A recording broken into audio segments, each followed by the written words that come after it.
Yo, yo, yo, yo, yo, we are back with another live stream, man. I am your gracious host, King DV, man. What is going on, Rich? What is up? So, yeah, it's been slow these last couple of days, but I always got some news and something to talk about with you guys and everything like that. And what better way to start off the show about talking about our young guys, our vets. They're working. They're working.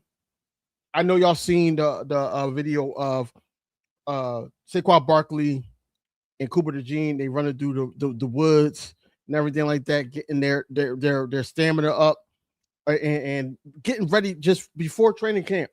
I'm excited. This is that type of night. I am excited that our guys is very much back in the lab.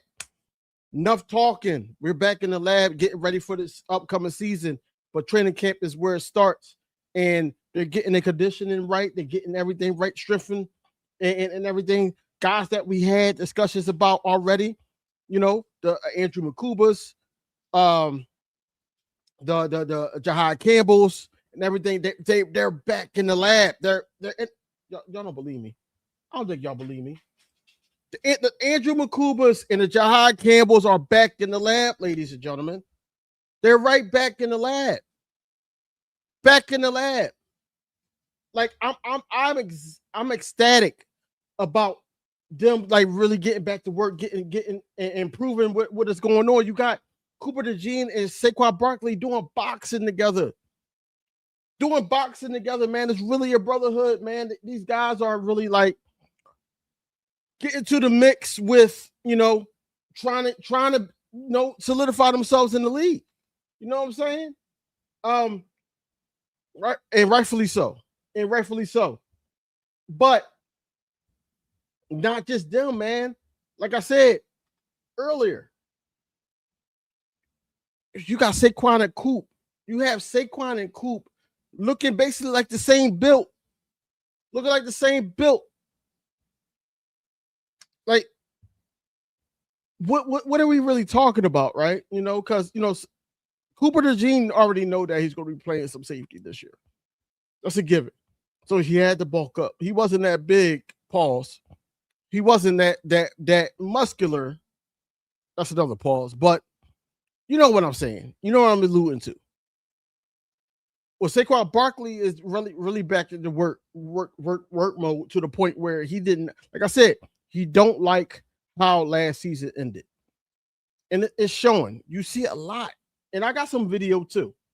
With Saquon Barkley, Cooper DeJean, Elijah Moore. All these guys are putting in the work. Eagles Drew, what up? That's what I'm saying. I'm excited about what's really going on with the squad. Man. They blocking out the noise. They doing all that, and they using that as fuel. And I can say the same thing about QB1, but I'll get to that a little bit later. But at the same time, hey, what's going on, Unique? Eagles Drew, Unique, Rich. Come on, man. Uncle Rich. I'm going to call you Uncle Rich from now on, Rich. I hope you don't mind. But at the same time, the way it's breaking down is the simple fact that, these guys are really putting in the work. And I'm happy that, like I'm really, surely, E-Money, what up? I'm surely happy about this one because these are two guys that was hurt. They were banged up last season. You got Makuba and you have Jahad Campbell. They both were banged up to the point where now they putting in that work together. I like this. This gets me excited because now they're taking this seriously. Trying to keep it PG. I almost like slid in the curse word and all that. I'm trying to keep it PG.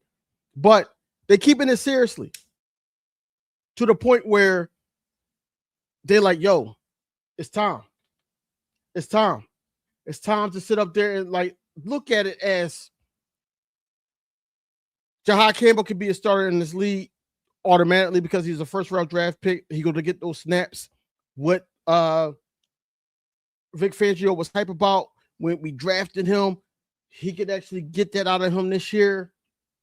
Andrew Makuba, he could sit up there after doing the trials and tribulations in the offense in his rookie year. He could bounce back, especially off of an injury, and give us some value playing time, snaps, and everything like that, to the point where now we may not even have to look for a safety. I'm reaching, y'all. I'm reaching because Andrew Cooper is still fragile. You know, he's still that, but I'm happy that he's trying to get his strengthening together. He's trying to get his conditioning together, and he's staying in play mode. And throughout the mini camp and OTAs, they were saying that he was looking good. So I'm looking forward to seeing what is going on. What's that now? 13 days from now, less than 2 weeks. Less than 2 weeks away. No one on this team is more focused than Jalen. No, I'm not saying that. I'm not saying that. Like I said, I'm going to get to Jalen Hurts. But the way it looks, this team is real focused on trying to elevate themselves. You know what I'm saying? Individually and for the team. I didn't get this much energy in the past couple years, man. I didn't get this much energy in the last couple years, man. I didn't. And I know, you know, in this live stream, certain things going to be blocked out. So when we go back, I'm going to have to take out some of the music and all that, but I got to play it because it's the only way I know how to get it done. That's the only way I know how to get it done. But it's a lot of guys working out, man. A lot of guys working out. Think about it like this, right? I'm going to play this right here. But before I do, think about it. Elijah Moore is in the mix too. A lot of people are sleeping on Elijah Moore. And there's a lot of talks about how many wide receivers that the Eagles are going to keep. But I want to play this here. Yeah, get on your hands. Yeah. 5, 4, 3, 2, 1. Push through the burn. Waist. It's going to burn. Come on. Squeeze that. Head. Waist. Knees. Come on, Lodge. Don't play with it, Lodge. Don't play with it, Lodge. Waist. There it is, Coop. Right. There it is, Lodge. Come on, Coop. Right. Figure 8. In and out, in and out, in and out, in and out, in and out. Finish. Right. Finish. Figure 8. Yeah. Good money. It's a lot of things in that video that excites me. Number one, you got Cooper DeJean sitting up there trying to get his hands together, especially because he's going to be playing some base safety. And then, you know, he's going to be looking for interceptions, trying to master his growth to the point where now we're talking about paying him for double duty. You know what I'm saying? And then you got Saquon catching out the backfield. He has to get his hands together as well. So that's what basically that was hands drill, trying to make sure that you don't drop the ball. Even though we seen, you know, a lot of people go and talk about it. We seen Cooper DeJean drop the ball, but he picked it right back up, got right back into rhythm. Elijah Moore is still there too. He's there too. And a lot of people keep talking about how many wide receivers we're going to keep. You know, of course, you got Devontae Smith, Dontayvion Wicks, you got Mekhi Lemon, you got Hollywood Brown. That's 4. Who's the other 2?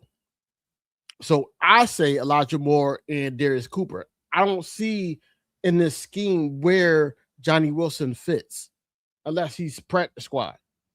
I don't see. But these boys are working. Shout out to Unique for saying that. I glanced over. But these boys are working. They're working. Yeah, I saw the video that Elijah Moore, Cooper, they working. That joint had me. That's what I'm saying. This time, especially as we get closer to training camp, has me hype. Oh no, it's gonna lift up. People gonna come in. It's crazy how this channel works right now, and it's crazy. Like people sit up there and gradually build in, and then that's when it grows. You know what I'm saying? But it's crazy that these boys are working. They're working. Makuba's working. Makuba's working, y'all.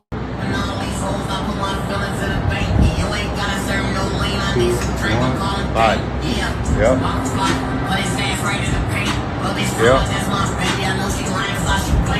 Yep. Night work. Andrew Makuba is working. Andrew Makuba is working. And I feel like that Andrew Makuba could have some upside this season, but we gotta see because he's so fragile to the point where it could be another injury and all that. He's coming off of injury. I need to know that Andrew Makuba is going to be stable. That's what I need to know. That's what I need to know. But that, like, the defense working, offensive players is working. I'm excited. I'm ecstatic. I'm happy to see Eagles getting back into that mode, man. They're getting back into that mode. I ain't seen this since 2024. Getting back into that mode, working out, having some workout videos and everything like that. Look, I haven't seen it since then. And they're not the only ones that's working. Our old new, I'm going to say old new. Our old new wide receiver one, because we already know that he was wide receiver one. Come on now. That's Smitty. You know what I'm saying? That's the Slim Reaper. That's Slim Batman. That's Skinny Batman. That's, you know, we already know he's working. We already know what he's coming to do. He's coming to sit up there and cause wreck. That's what he's aiming to do. But he's working as well. He's working as well. He's working as well. Moving around a lot, doing a lot of different things. As far as, you know, traveling, working, spending time with the fam. So it's been a lot, but it's been fun. I enjoyed it, but it's almost time to get back to it. Yeah, let me like my see-through blunt. What you know about it? Get it. Weezy the name, money's the game.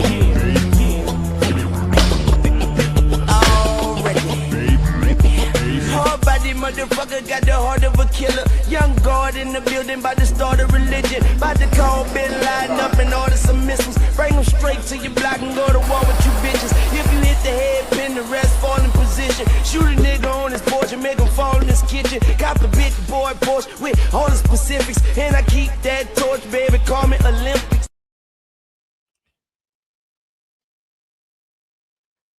If y'all been watching me for years and all that, y'all already know that Smitty is one of my favorite Eagles of all time already.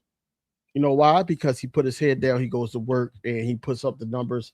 He lets his game do his talking. That's the type of person I am. That's the type of person I am. So I love the fact that Smitty is right back to work. He got married, spent time with his family, and did all those things.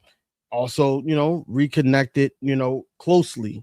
I ain't gonna say they weren't close, but reconnected closely with Jalen Hurts, and did those things that needed to be done to have a successful season, upcoming season.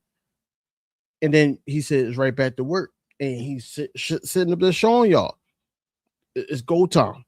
He's sitting up there working. Jahad Campbell is sitting up there working. You know, I got video of that too. Jahad Campbell is sitting up there working. We in there. Easy. Uno más.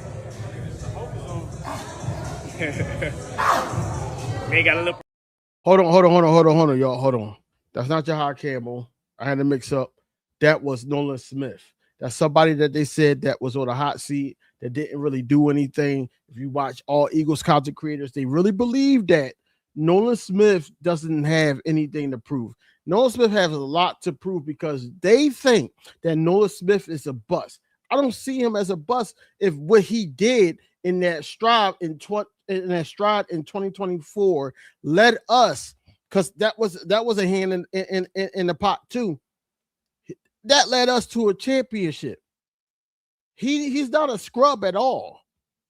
He sat up there and led us to a championship. He helped led us. I ain't gonna say he led us.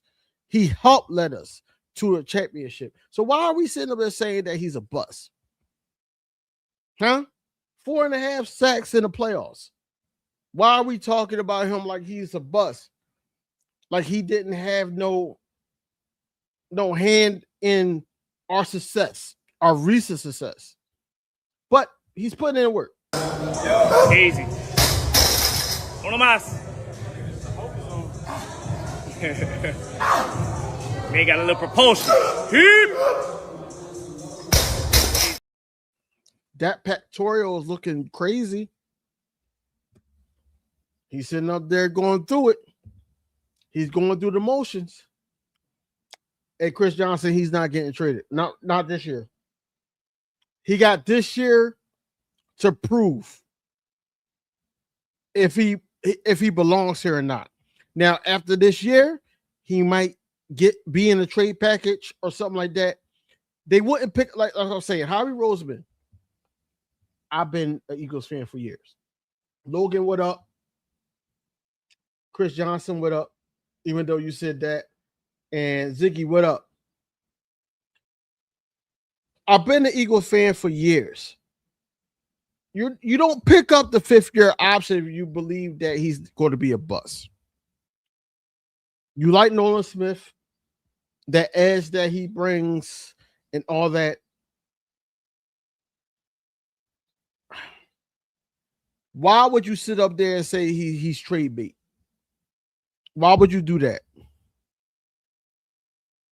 He had 4.5 sacks in 2024 playoffs alone.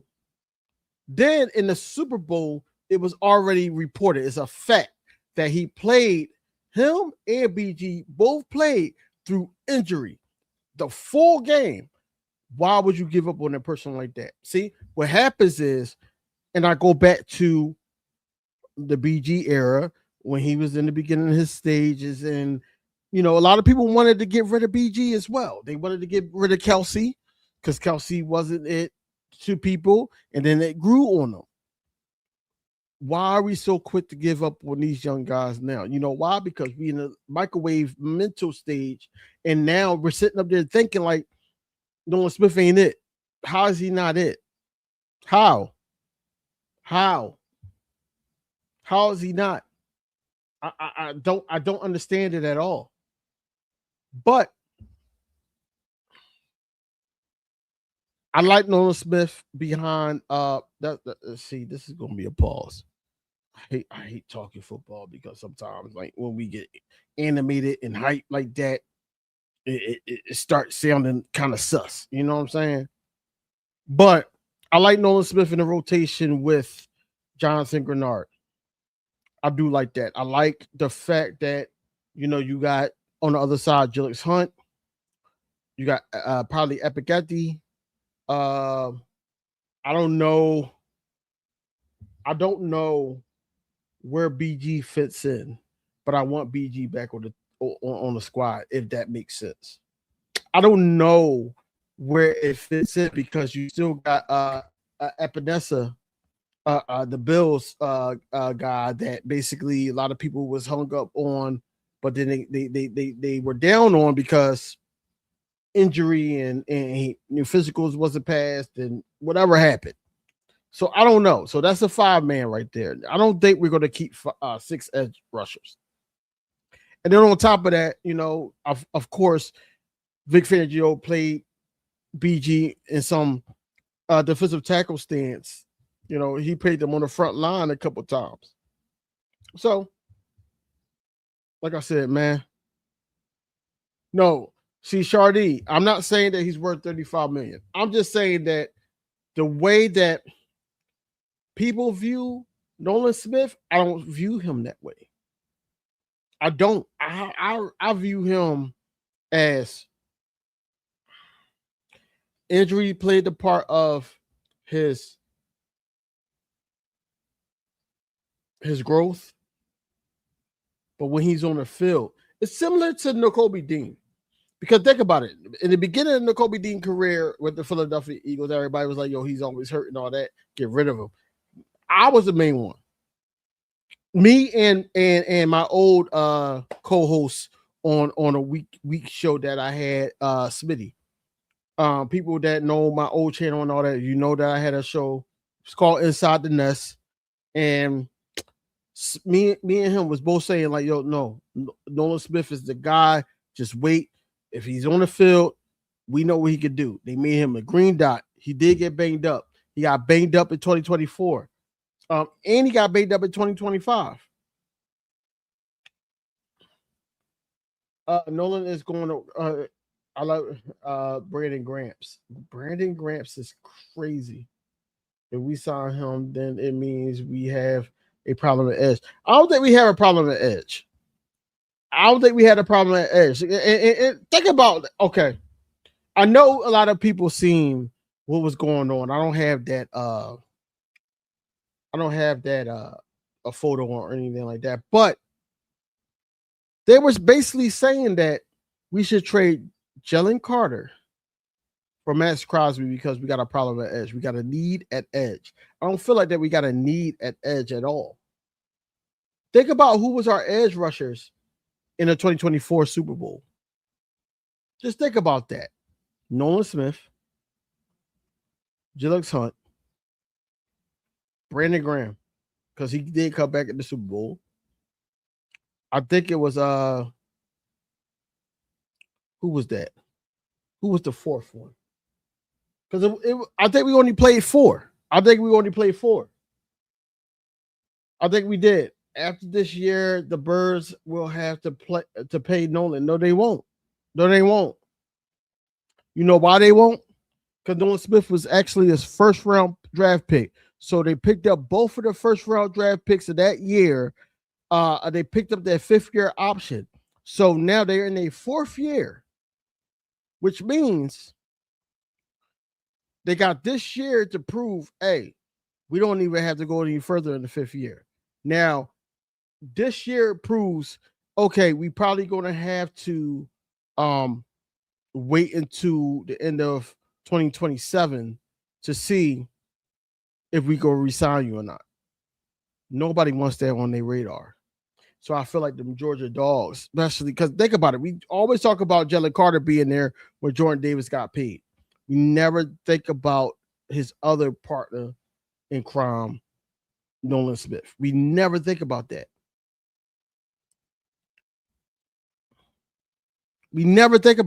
So now these guys are coming in with a chip on their shoulder. Now you have a guy like Jonathan Gennard that they paid $25 million a year. Now you got a guy on that side, which means that Nolan Smith is coming in with fresh legs, fresh body, and all that. Whatever's injured is coming in fresh to the point where now he could cause wreck. Period. And I'm more comfortable now than ever. If just in case, knock on wood, injury was to happen, I know Nolan Smith can pick up the slack. I know he can.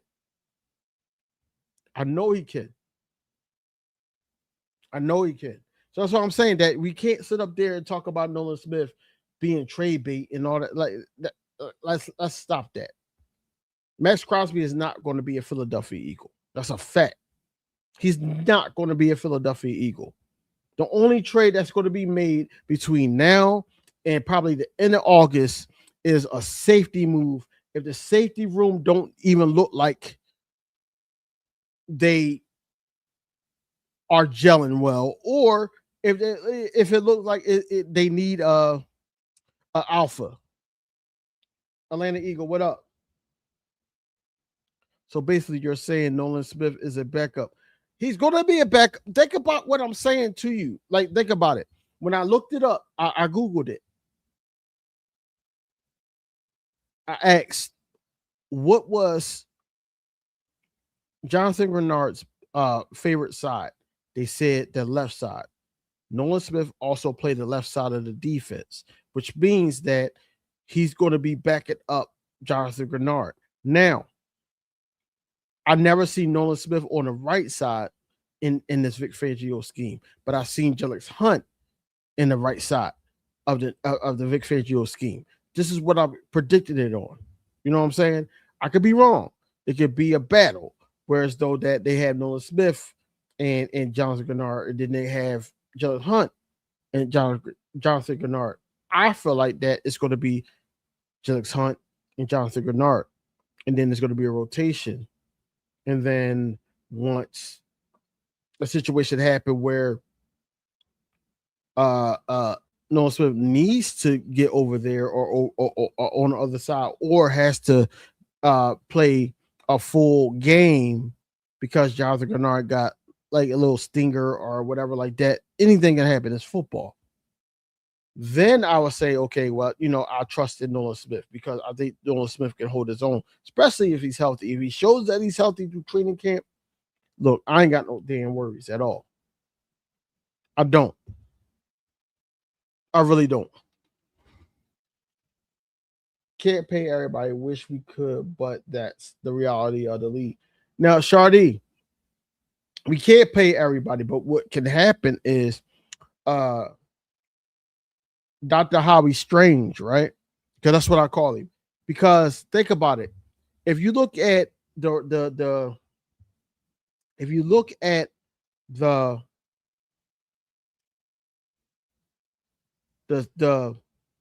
how do I put this? The contract of Jonathan Gennard. Jonathan Gennard is not really getting paid that much this year. It's down the line. That's what Howie does best. He sit up there, manipulate the salary of a player, and then he would get back into that if he needs to the point where it is restructure, things like that. So it's possible. It's possible. It's also possible that a safety could come in here and get day bread. It's possible. It's possible. We went from the bottom of the league in salary cap to the top of the league, even after signing Jonathan Gennard, even after signing our rookies. Nolan Smith will either be traded or be a backup for the next 2 years. It ain't gonna be 2 years. Nolan Smith want to sit at the table and all that. He's gonna have to, just like other players. You know what I'm saying? He's going to have to show that he can be versatile. He can play the right or the left. I don't see Nolan getting paid. They gave Gennard Nolan's money. I don't see that either. You know why I don't see that? Because think about it. It's time to pay a guy like Nolan Smith. I feel like that the offense money is going to start trickling downward to the point where that salary is not going to be too high. And then now you can put money into the defense. I feel like that if Jalen Hurts does take that extension that they want to throw at him, because I feel like that's going to happen. That's going to happen. Think about it, man. He's been through multiple offensive coordinators, put Plex in financial Lincoln Financial Field. You don't think they're going to try to throw a number at him? It don't even have to be that high. It really don't, even though it should, because he got you a ring. But it don't even have to be that high. It's the fact that he wants to continue his legacy. That's the difference between him and them, period.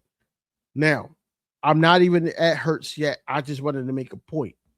Now, money is being freed up as we speak. Think about it. Lane Johnson probably is going to be on his last year. And you got Bell that's probably going to replace him. You got certain guys that's probably going to retire. Landon Dickinson it was in his mind, right, that he may retire at a young age.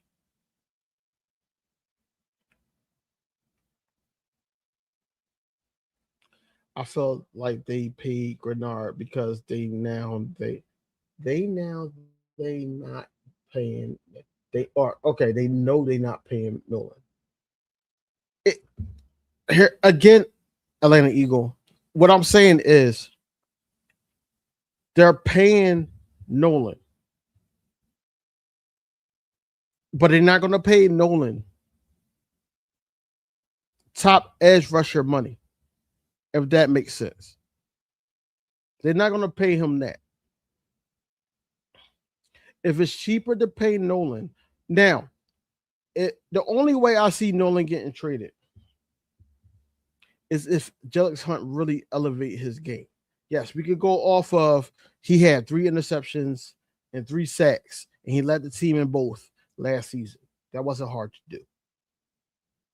Teddy, what up? Collar, what up? Now, that wasn't hard to do.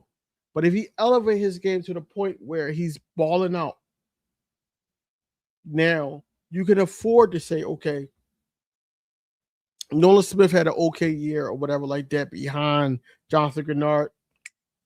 Let's see what we can get for him. Let's see if we can get a pick.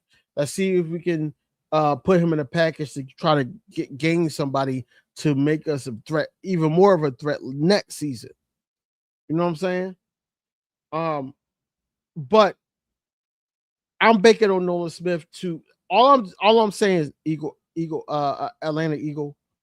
All I'm saying is I am banking on Nolan Smith to make it difficult for Harvey Roseman, but make it easy for Harvey Roseman to make a decision on what's going to happen. But it all stems from Hunt on what he does. Because a lot of people, and it makes sense. I'm not saying I'm not going against the people. I'm not going against anybody like that. But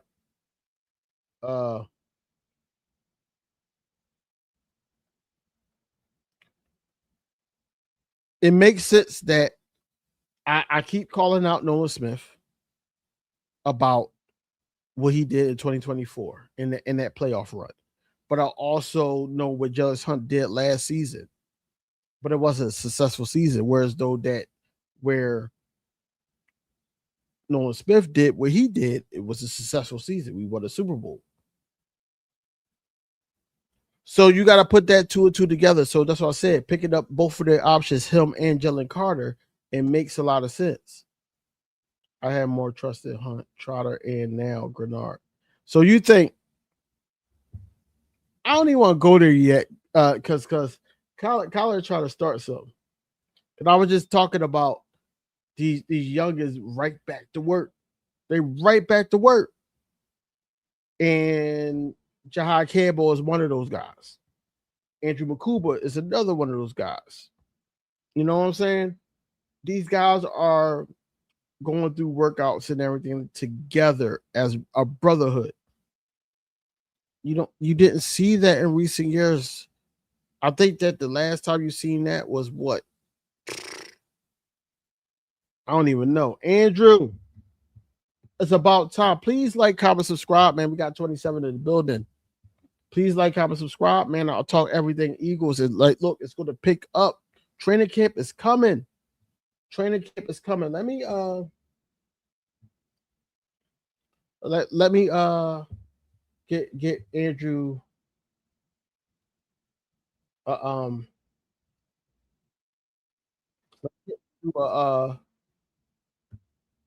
where's there it is. I get Andrew a wrench. Gotta get Andrew a wrench. He was on my old channel. Happy he got it back. We gotta thank the Eagles brought in or traded for 2 DEs on the count of Nolan Smith not producing. But you gotta think about it like this. I'm gonna play advocate to what you just said. Hold on, let me post that up. I gotta play advocate to what you said, Atlanta Eagle, and this is why you my guy, because you challenge, and I like it. So you gotta play it to the point where as though that this guy, like I told you, he had 4.5 sacks in the playoff run towards the Super Bowl. In the Super Bowl, when him and Brandon Graham played, he played with an injury. Now, the injury could have lingered. Think about it. He was playing with arm cast thing on period. So it could have lingered, right? On top of that, he wasn't really producing because of injury. He's not the only one that's coming off of injury. Now, if you bring in somebody that's more dominant, think about it. They brought in Jalen Phillips in the midway through the season, and he produced a couple games, and then he kind of died off, right? Now you bring in Jonathan Grenard with some type of leadership or anything like that. His game is going to elevate. He wants to get paid too. He's seen a brother go in the Kobe Dean. He's seen a brother get paid, and he's seen a brother that's going to try to fight to get paid. So what I'm saying is that when Nolan Smith, it's more so that injury played the part. Like I said, we said the same exact thing. Jimbo, what up? Tiff, what up? We said the same exact thing about Nakobe Dean. We said he's not available. The best ability is availability. We said he's too small. He can't do anything. Then you got to pick in the Jaguars game. What was that? 2020? I want to say 2024 or 2023. It was one of them. So he got a pick there. And then when he came back week 6, even though Jahad Campbell was playing good, not great, but good, he came back into that sort of position. The defense started looking like how the defense was supposed to look. And then that's how he got that bag. That's how the Kobe Dean got that bag. So what I'm saying is, when we're talking about Nolan Smith, because I was sitting here, I keep peeking at the chat. Y'all get me going a little bit. You know what I'm saying? But when we're talking about that, right? I think Nolan Smith deserves that type of more logic like y'all give Jalen Carter. Because I feel like Jalen Carter, when we talk about Jalen Carter, right? We talk about Jalen Carter of the possibility and a hope that he becomes the next Aaron Donald and everything like that. We hope that he takes his craft seriously. We hope that he does not allow offensive players such as, and we all seen the tape. We all seen the tape when we played the Tampa Bay Buccaneers to get under his skin. They're going to talk about when he first came into the league with his friend. They're going to talk about Spitgate. They're going to talk about all that. He needs to keep his head focused, pause, and basically get to the quarterback like we paying him to do. We took a chance on this guy. We took a chance on him. Look, pause. Let me address Twitter. Let me address YouTube. Let me address anybody else that's looking at this right now, right? I posted my shorts. I posted all that on TikTok as well. You know what I'm saying? Follow me on TikTok if y'all not following me on TikTok. Same name, KingDVSports. Anyway, so I posted all these things and they like, oh, you are a homer. I get that here too. Let me tell you something, right? I'm an Eagles fan first. I'm not a players only fan or anything like that. The reason why I take up for Jalen Hurts, the reason why I take up for Saquon Barkley, the reason why I take up for Devontae Smith, the reason why I take up for Coop and all these guys is because they putting on for our team right now. Regardless if we lose in the first round or we make it to the damn Super Bowl. This is why I put on for the city. I put on for the city because these players are putting on for the city. These players, I'm a Philadelphia sports fan. So when it comes to Philadelphia sports, think about it. The Eagles give us the most hope. Let's keep it 100. Then there's the Phillies. The Phillies give us hope, but at the same time, the bullpen fucking suck. If you watch baseball, right? But then you got to go to the Sixers. Now it's hype because we got Jalen Brown, and it's a possibility that we could get LeBron James at 42. Now, a lot of people, well, half and half. You know, we could get LeBron James, and a lot of people will like the fact that LeBron James here. But some people don't want LeBron James here because they think that he's arrogant. They think that it's going to be all about him. They don't want all our games to be on ESPN. They wanted to be on NBC Sports Fan. What I'm saying is, I know I said that to say this. I know the struggle. I'm not even just talking about just hey, Dr. Jen is in the building and she's always missing in action. But this Thursday night, she's with us. She's with us. But anyway, I know the struggle. I know the struggle of the process. I know the struggle of not even having hitters on our squad.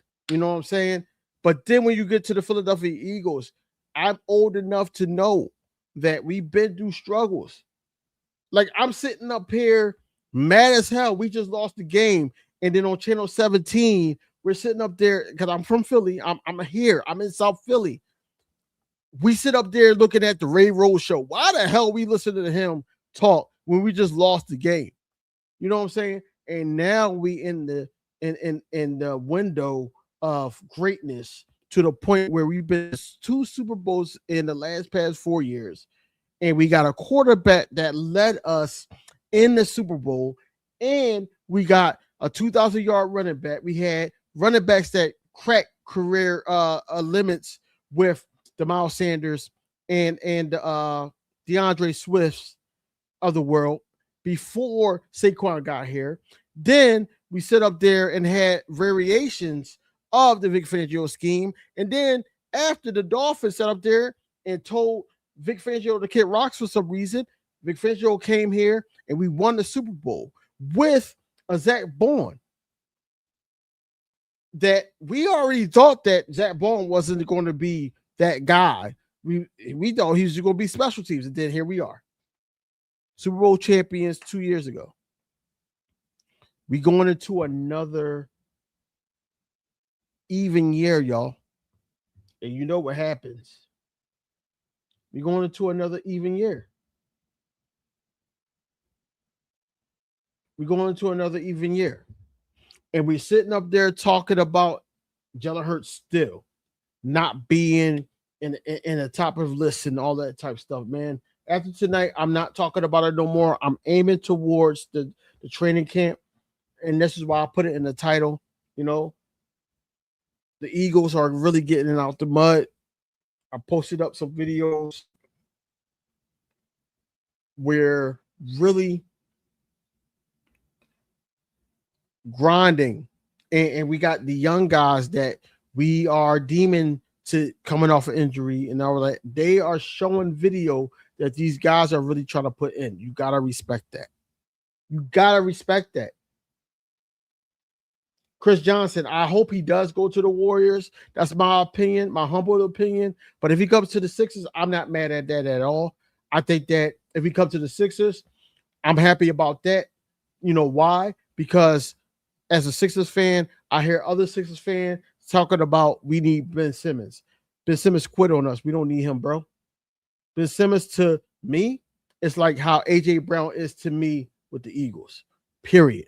And I digress on that. I digress on that. Yeah, we're going to be even better. Unique silly as hell, yo. She took what I said about the even number and said that we're going to be even better. That's crazy work, man. That's wordplay, though. F them people, F them lists. I don't care what they say. I don't care what they say. At the end of the day, I feel like that Jalen Hurts know where he stands in the league. Think about it. You know, when Dakota Rain Prescott was at the Super Bowl, he was getting a humanitarian award or something like that. I don't even remember what he was getting, but he was at the Super Bowl because he wasn't in the Super Bowl. Make sense, right? But then when Jalen Hurts was in the Super Bowl in 2025, was that 2025? No, that was 2023. Yeah, that was 2023, I think. No. So it was 2025. He's sitting up there with greats. Ooh, that's a great segue. Ooh, that's a great segue, y'all. Because I got pictures.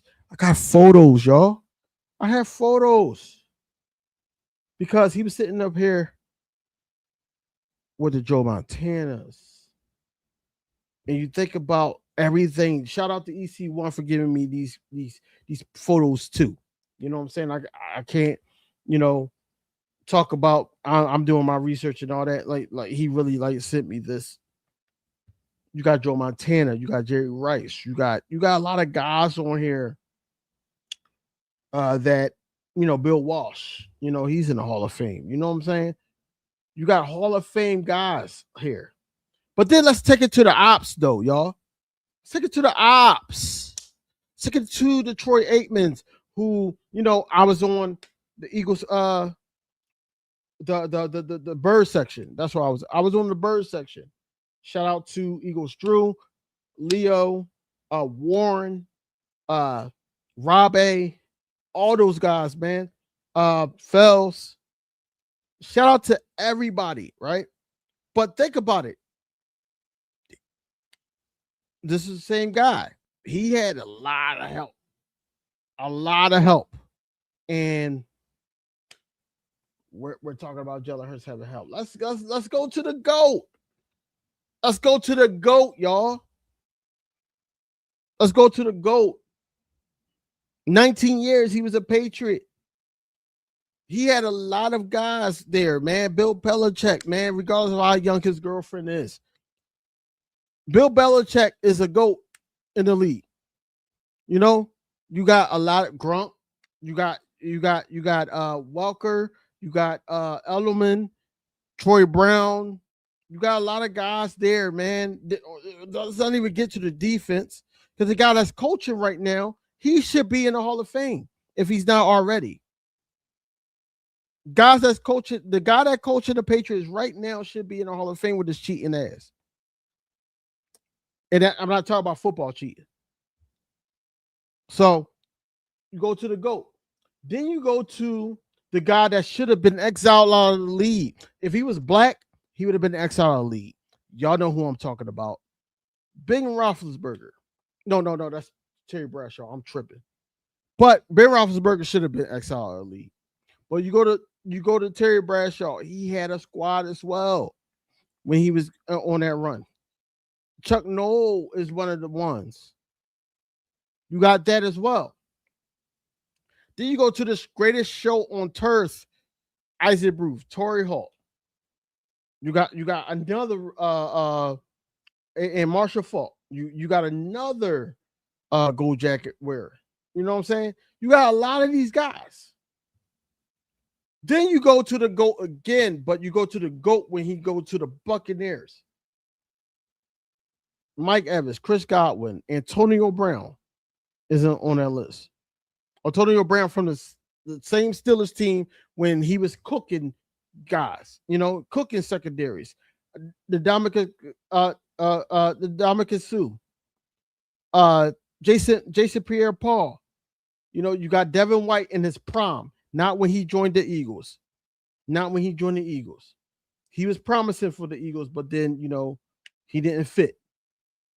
And you got these guys, and then you got Bruce Arians, old Cardinals coach. You got him. I say that to say this, y'all. People sit up there all the time and talk about how Jalen Hurts has help. Jalen Hurts has the running back. Jalen Hurts has A.J. Brown. Jalen Hurts has the defensive coordinator, the defense, all those guys that y'all deem great had those things. It probably didn't look the best on paper, but when you seen them playing or when you were facing them in the season, you already knew where they stood.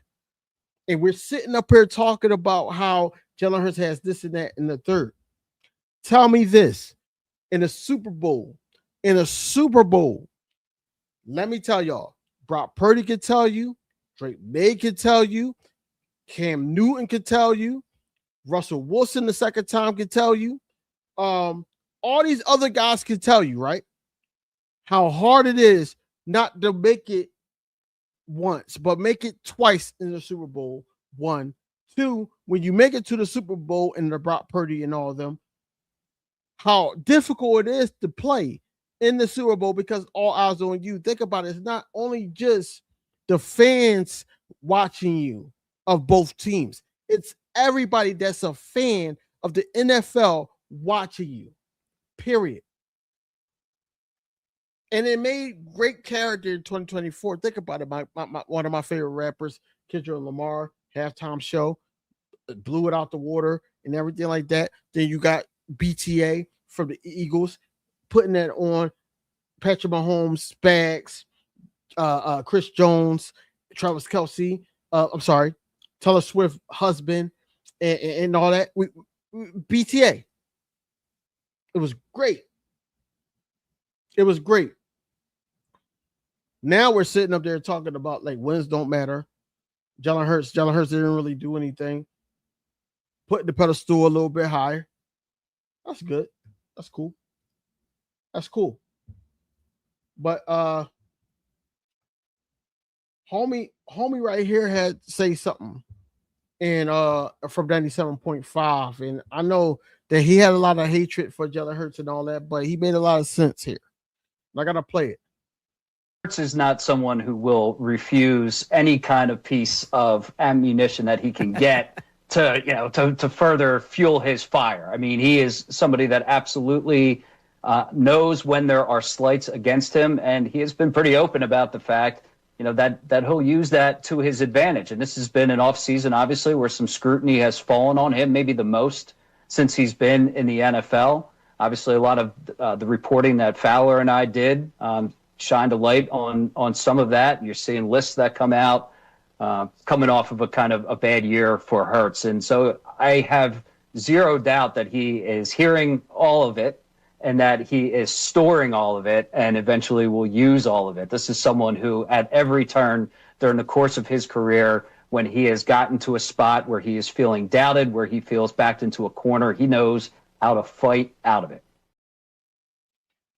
All he did was, all this dude did was speak what I've been speaking, with other content creators been speaking the whole damn time.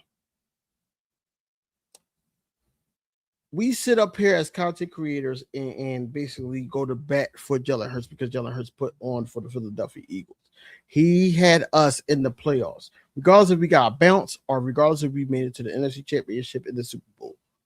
And then he set up there, outplayed their guy. Regardless, it was always been a winning season. We always got better. I remember the years with Ray Rhodes. I remember the name Kevin Cobb. I remember the Sammy Longsleeves. I remember all those things to the point where we got excited when it was an excited offense with that damn collegiate coach that I would not name because I feel like that he demolished that offense, got rid of Shady, even though right now I'm not the best Shady fan off the field. On the field, Shady was a monster. Don't get me wrong. But I'm not the best Shady fan right now because I think Shady flip-flops, As far as Deshaun Jackson, that shouldn't happen at all. But it happened. But then we had Vic and all that when he was here, when he was coaching. But what I'm saying is this, right? when you look at the stature of a quarterback as a Philadelphia Eagle, not even just in the league and Hall of Fame and all that, because I feel like that if we sit up there and surround ourselves, not even ourselves, if Jalen Hurts, the Eagles and all that surround themselves with guys that's hungry and all that, who knows, man? We can sit up there and get another Super Bowl out of Jalen Hurts. We get another Super Bowl Jalen Hurts, then we talking about Hall of Fame. Because they're not going to give him Hall of Fame yet, because every single year when he succeeds, think about it, the down year of last year, they said that it wasn't a good year. You know, I heard top Eagles content creators said it wasn't a good year for Jalen Hurts. But they're not taking into consideration a banged up offensive line. They're not taking into consideration incompetent offensive coordinator, an incompetent head coach that wants to butt into the offensive coordinator scheme. You're not taking into consideration that Jeff Stoutland, a safety net, is not there no more mentally, because soon as the season was over,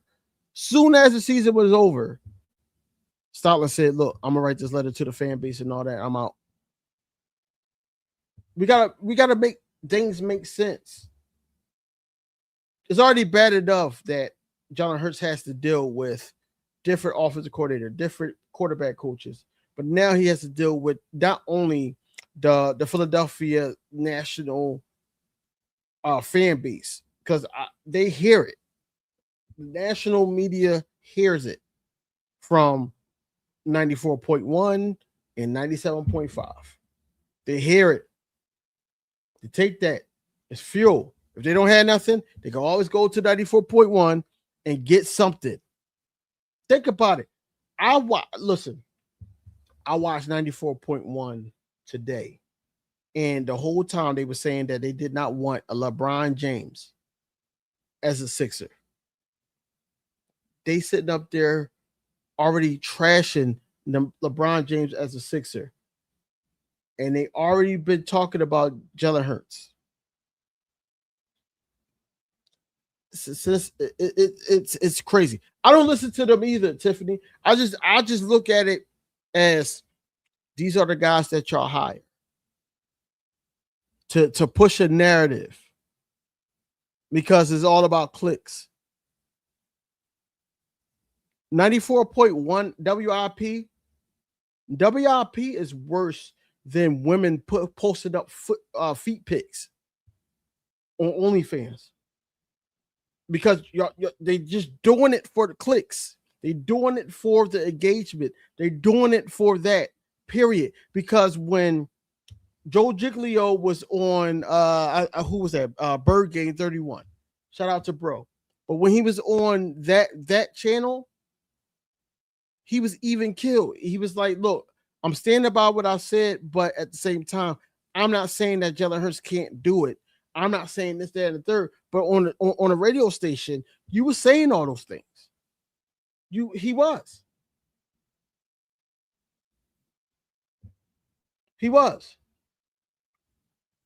He definitely was. Trying to see what else I got video-wise for you guys. I posted up I already showed y'all everything video. I showed y'all those.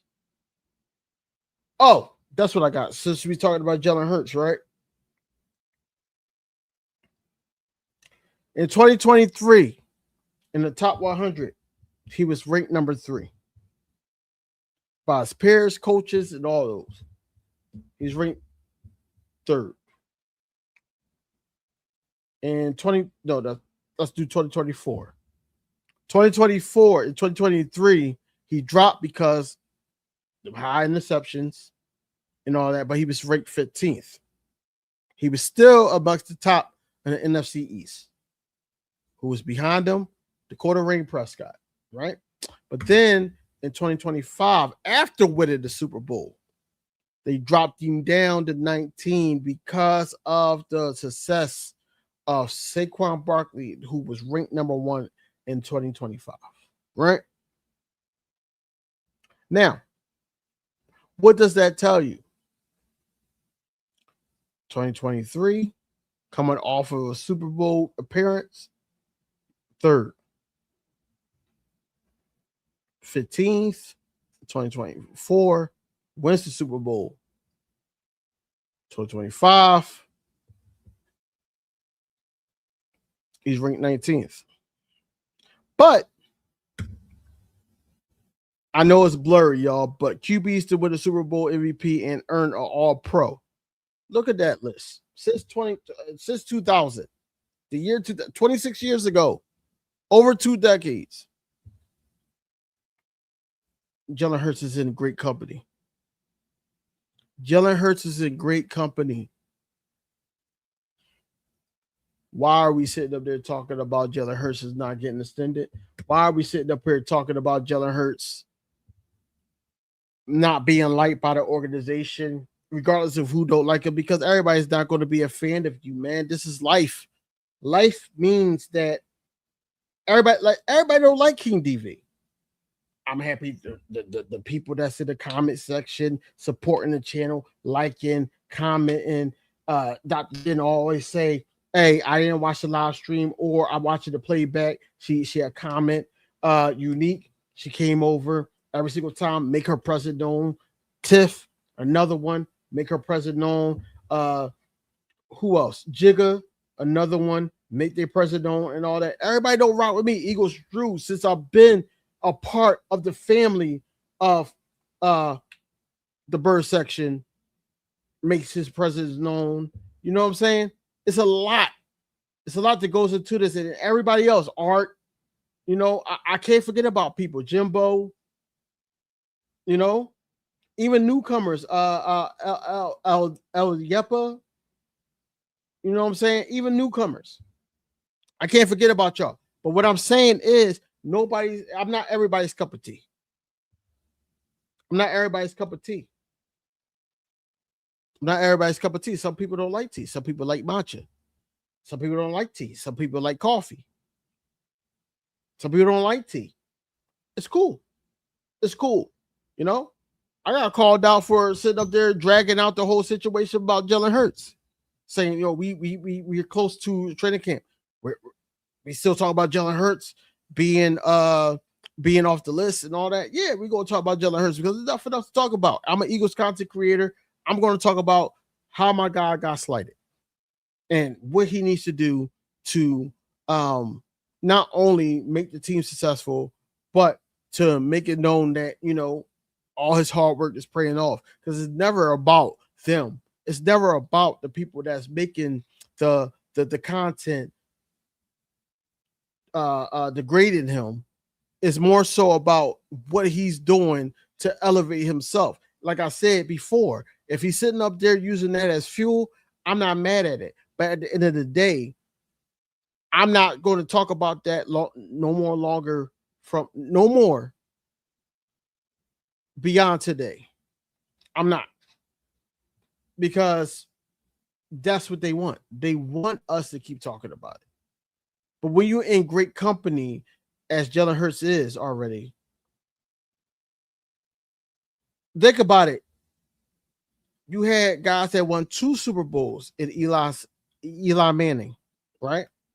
You have guys that won 2 Super Bowls. Why he wasn't on that list? Oh, he wasn't an All-Pro? Oh, okay. My guy was, though. That's what I'm saying. I don't give a damn who's the quarterback. Like I said, even when Kevin Cobb was here, even when Carson Wentz was here, who else? Sammy Longsleeves and all that. I always was rooting for the Philadelphia Eagles to be successful. Because, like it or not, we are a football city. Second comes the Phillies. We are a football city. It could change in years to come. But right now, and from when I was young, we have always been a football city. We've seen multiple parades down Broad Street from a couple teams that we had. We need the Philadelphia Eagles to stay the course because that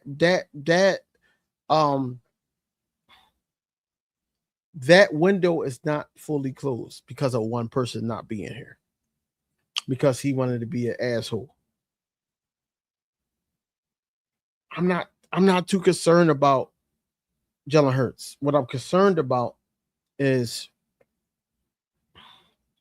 the supporting cast around Charmaine. I know his scheme. I know his way of thinking because I've been watching tape and all that.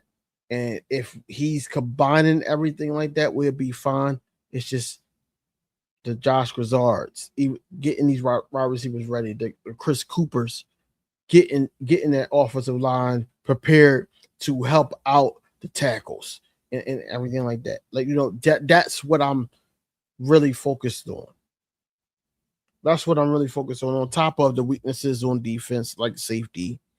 I'm checking out the depth of each team to make sure that if somebody get banged up and all that, we're not missing the beat. You know what I'm saying?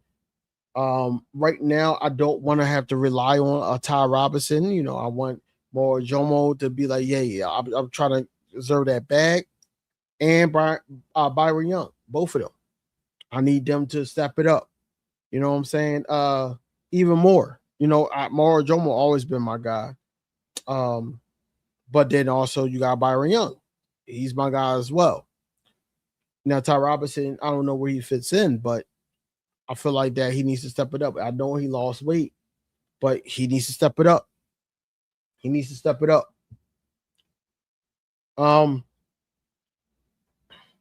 As far as training camp, we are 13 days away. 13 days away from training camp. Man, I'm so excited because at the end of the day, these guys are working, and it's just all we ask for. We ask for them to care. Care how we care. That's what we care about. We care if the players care. You know what I'm saying? 2021, after 2021, they're like, oh, we don't know if Jalen Hurts is a starter in the league. Fast forward, Jalen Hurts been in 2 Super Bowls. Putting that work in. Proven dollars. Whatever he needs to do to be motivated, he did that. I expect the same from Smitty. Expect the same from Cooper DeJean. Expect the same for Jahad Campbell. Expect the same from Makuba. I expect the same from Mauro Jomo, because a lot of people forget of the debt that we had. Like, I seen a TikTok, they were saying that we was going to go 10-7 this year. They said we was going 10-7. Couldn't believe it. I couldn't believe it. Because they don't take no, I don't care what they say. I'm making content to the point where I can rebuttal on my channel, if that makes sense. I don't really care what they say. But right now, we ain't still in that dry spot, regardless if Tiffany get on my nerves. But I don't really care what they say. I rebutted it on my channel because it's a dead spot right now. And all I can talk about is our team putting in work and Jalen Hurts overcoming the hate. That's all I can talk about right now. I show videos, I show pictures, and everything like that. That's all I can do. That's all I can do. You know? You got Saquon Barkley and Cooper DeJean out there working out. You got the 2 guys that's coming off of injuries working out together. I'm excited about that. That's what I'm excited about. That's what I'm excited about. That's what I'm excited about. I'm excited about those guys. Read them stats, bro. I worry about Jake, the Shane Elliott's baby foot. I'm not worried about Jake. I'm not worried about Jake at all.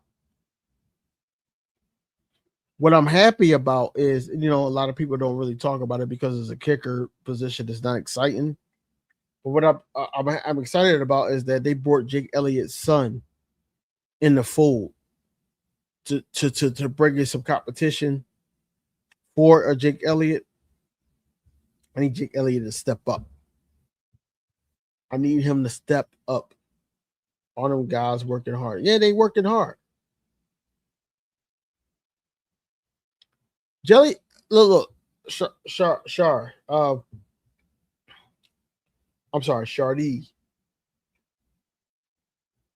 I don't think he's becoming a liability. I think that play calling has a factor in it. And the reason why I say this, right? I look back on last year. And there's plenty of times that we are close to field goal range, or we at field goal range, and we decide to go tush push. That you can't leave. I don't give a damn how great of a kicker you are. You could be Villateri, or you could be I don't know. Name another kicker. That's great.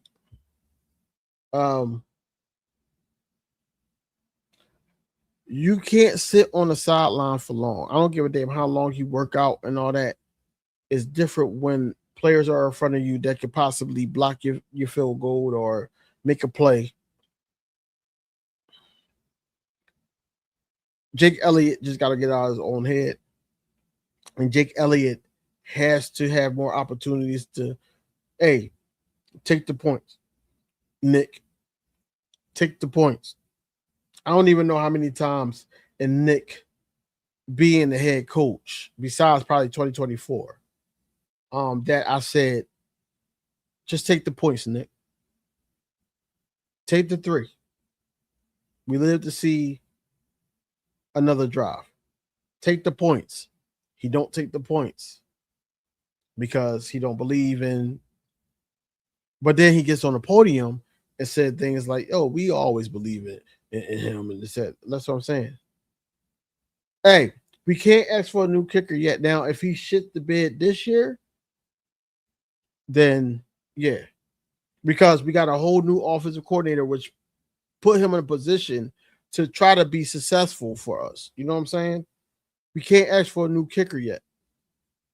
We can't say Kevin Patullo was horrible. Nick Sirianni helped out Kevin Patullo, which means he's horrible too.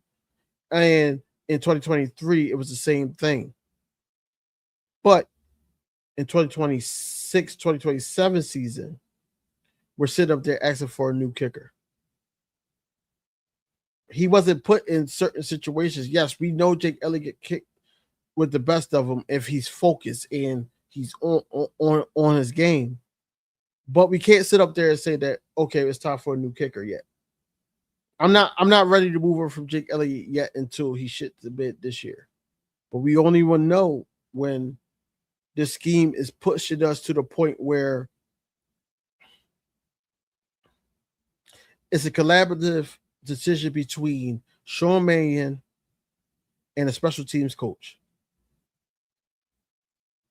to go for the field goal instead of going for it 3rd and long and things like that. That's what really hurt us. I am concerned about safety and who we have as 3rd wide receiver. Wow. Andrew, to answer your question about wide receiver, Devontae Smith, wide receiver 1, Dontavia Wicks, wide receiver 2. We're going to have Mekhi Lemon at wide receiver 3. Wide receiver 4 is going to be Hollywood Brown. After that, it's all about who gets banged up, whatever the case may be, right? But you got I got Darius Cooper And I also got Elijah Moore. I think Elijah Moore can make the roster if he wants to be that low or on a totem pole. Now, I believe that we keep 6. I don't think we keep 7 wide receivers. I think that Johnny Wilson could be on a practice squad. I think he needs a little bit more time, being though his height and the injury that he had.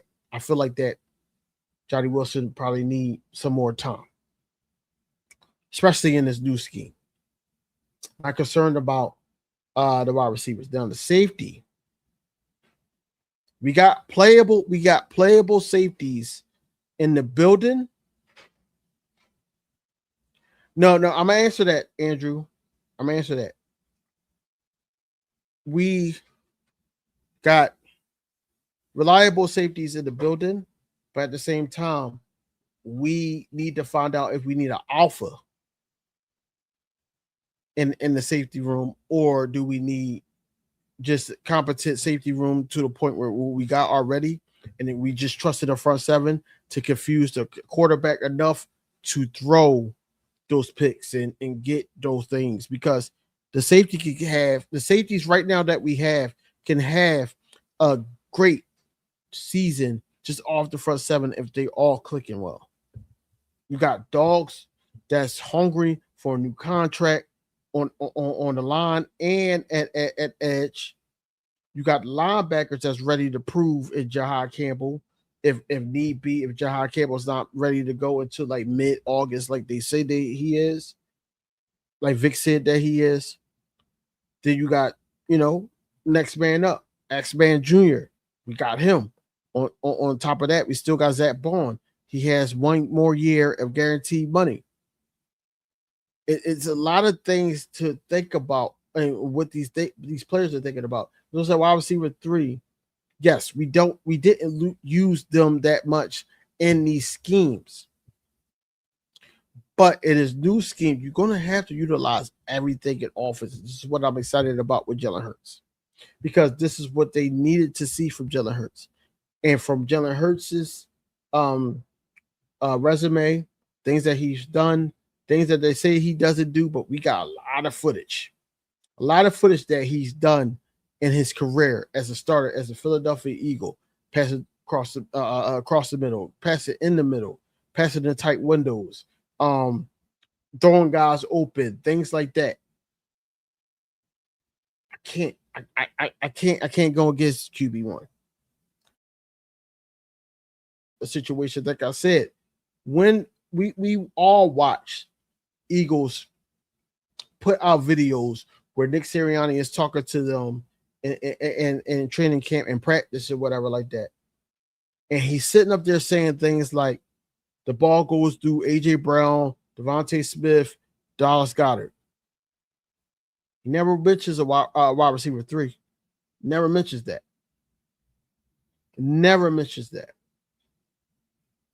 Never.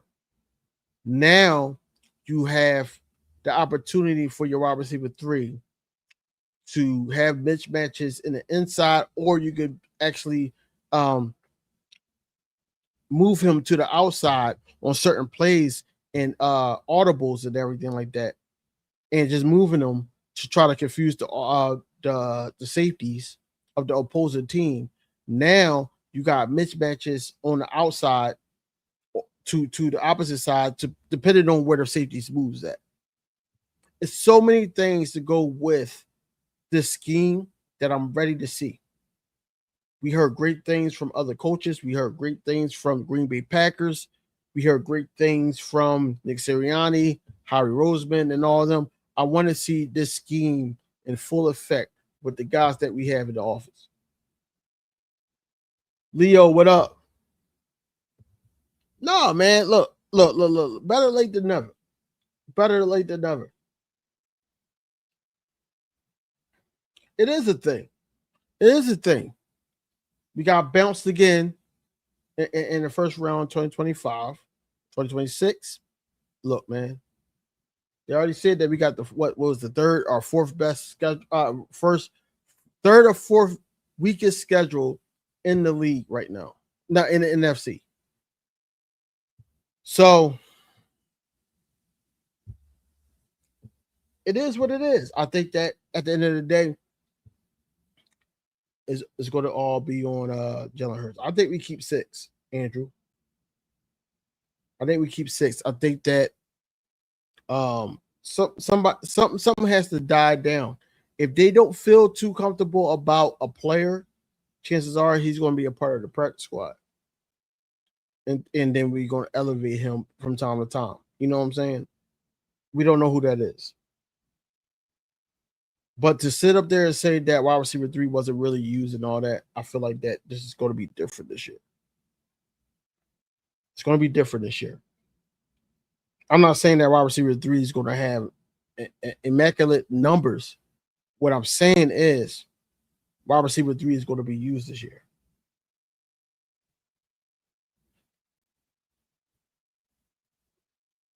Yeah, wide receiver 3 is going to be used this year. So is the wide receiver, not wide receiver, the running back out of the backfield. It's going to be used this year. We see these guys. Let me just play it one more time, man. Let me just play it. Yeah, get on your hands. Yeah. Stay crazy. Drop that.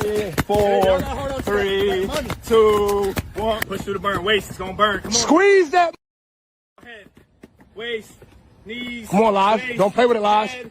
Don't play with it, Lodge. Waist. There it is, Coop. Right.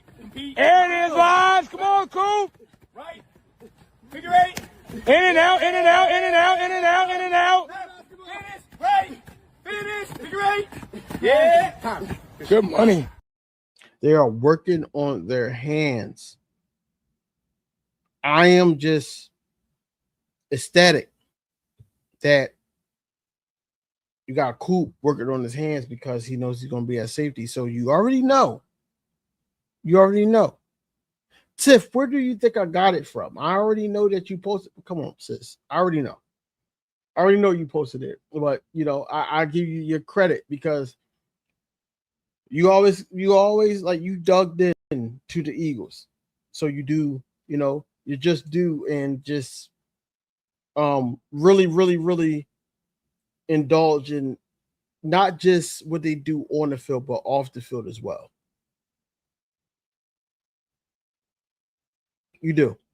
So I gotta give you your praise on that, man. You really dialed in, man. Like you said on the bird section the other night. This is all we know. As Eagles fans, all we know is the Philadelphia Eagles and how they could get better. You know, this is what we report on. You know what I'm saying? And I felt that because this is all we know. You know, I could easily, you know, like I said earlier, I am a Philadelphia sports fan. Regardless of how bad the Eagles has been throughout the process, no matter how bad the bullpen for the Phillies has been, I don't watch hockey. Y'all see my skin color. That's a joke. That's a joke. That's a joke. But what I said was the Eagles bleed green. The Eagles bleed green. At the end of the day, I just want the Philadelphia Eagles to keep this thing going. You know, as long as QB1 is at the helm and all that, and people can sit up there and say all they want to as I'm a homer and I'm a player. I watch the players only and all that. No, whoever, I don't give a damn. Like I said, I've been through Sammy Longsleeve, Kevin Cobb. I've been through Ray Rose as a coach. I've been through that damn collegiate coach that from Oregon that I would not name on my channel. I've been through him. I've been through a lot of bad things. And Bobby Hoying, remember him. And now we got success with this quarterback, and y'all try to push him out. Like I said, these guys are on 94.1 WIP talking about LeBron James will not make this team, the 76ers, better. So why do y'all think that great players are decent players to the point that, you know, and it wasn't Jalen Brown's choice, but why do y'all think that decent players do not want to deal with that if they don't have that mindset? Because of the local sports media, they would sit up there and say something if the ESPN, the Fox Sports, or all them shows that people, the local, not the local, the novice sports watcher watch. They'll watch the first things first, the first takes and all them. They'll watch all those shows, right? And they also watch Speak because they topsy-turvy too. You got Emmanuel Acho sit up there when we drafted Makai Lemon. He'll sit up there and say things like, "Oh, that was a good pickup, man. You know, let's see what the Eagles do with him. And I'm happy that Sean Mann has somebody that can work out in his scheme." He said all that, and I'm just paraphrasing. But then he flipped and say, "Oh, Makai Lemon is not a number one option. He's not better than this other wide receiver that was played with him in USC. He's not better than this guy. He's not even the best wide receiver in the draft and all that." This is what I'm saying. When people sit up there and give all that to guys like that, you know what I'm saying? Think about it. Jigga is one of my favorite. Another one of my favorite. You know, I love my supporters and family and things like that. I call y'all family. But Jigga is one of the guys that would go on a Dan Sileo show, even though he's sitting up there going against everything that he's did. But you're giving him those views, y'all giving him those clicks and all that. That's what I'm saying. I ask y'all all the time to ding the bell for notifications and everything like that. And Jigga is not here right now. And I don't mean to call him out, but y'all see what I'm saying. Y'all see what I'm saying? Y'all sitting up here talking about, oh, Dan Sileo was saying some awful things, this, that, but y'all giving him all that. Y'all giving him the views. Y'all giving him the clicks. Y'all giving him the likes or the dislikes. Y'all giving him all that so he gets those feedbacks. Meanwhile, but I do appreciate everybody else that's here, that's liking, commenting, subscribing. We are, let me see how many away from 1,200, because I was sitting up here talking about, oh man, we are one away. We are one subscriber away. Who's going to be the 1,200 subscriber away from 1,200? That's what I'm saying. Like, I'm not going to sugarcoat anything. I'm always engaged with the chat. I'm not one of those to the point where, you know, I'm too big for my bridges. I don't give a damn how big I get. I'm gonna look, my day ones. Everybody is not equipped to be a wrench holder. You know what I'm saying? I take that personally. And the reason why I make y'all wrench holders, because one day I hope y'all become members when I do get monetized. Speak it to existence, man. You know what I'm saying? But what I'm saying is, these guys get big enough and they're not really commenting, and they see somebody, but you know, somebody can sit up there and be saying some logical stuff, and we can sit up there and address it. You know, we can address it. But I've seen bigger content creators, I should say, talk about things, and then somebody will say something and then they overlook it because of a super chat. No, you can't forget about the people, because you forgetting about the day ones. If you forget about the day ones, ain't no super chats coming, bro. They want to see if Eagles content creators forget where they came from. You know, I know who's been rocking with me from day one. I know who's been rocking with me from channel to channel. I don't give a damn about Sileo. I think Sileo. I think that unseasoned chicken breast of a guy, I think that what he does is just clickbait. I think that what he does is get everybody on the situation. And what really turned me off from Sileo, because Sileo been talking about been talking about Jalen Hurts, the Philadelphia Eagles, and all that, right? The one thing that turned me off about Cilio and what's his name? He just came back and he was on the show because I was following him too. I was following him on YouTube, and I was subscribed to him on YouTube, and I was subscribed to him on X. They were talking about our edge rushers last year on how their names sound funny, and it, of course they were not from here, but they were black. They were black men. Oh, they sitting up here getting this person. Who they going to get next? And they start saying African names and all that, and they laughing. Two Caucasian guys, and I'm sitting here like I'm not racist at all. It's just a simple fact that when I saw that, it just left a bad taste in my mouth. Now I was like, yeah, I gotta block that guy. I gotta block that guy because I was following him, and then he was on Cilio show, and I'm sitting here. I forgot his name, man. I forgot his name. Making a brand of 100% negative content on a team you cover is wild. That's what I'm saying. But it's guys out there like that. It's guys out there like that. They would sit up titles like, is Jalen Hurts really the leader of the future? Or is Devontae Smith really a wide receiver one? Will Saquon Barkley get back to his standard of a 2,000-yard rushing season? How good is Vic Fangio's defense? But they'd be Eagles fans, and people will click on it because it brings the drama. Exactly, Tiff. That's a fact. You can't follow everybody. You can't follow everybody just because they say Eagles. You can't.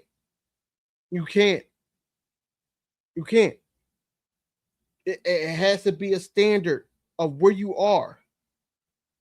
It has to be a standard of where you are as an Eagles fan. It has to be.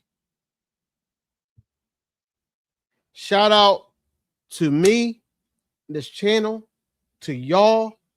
I am at 1,200 subscribers. Thank y'all for that. Thank whoever was the 1,200 subscriber. Thank y'all for that. But you really can't. You can't follow everybody. And I learned that and I missed, you can't follow everybody because it's so crazy. Because one thing I could say about the Dallas Cowboys content creators, they all stick together. All of them stick together. They don't, from the bigger ones to the smaller content creators, they all stick together. They give each other pointers.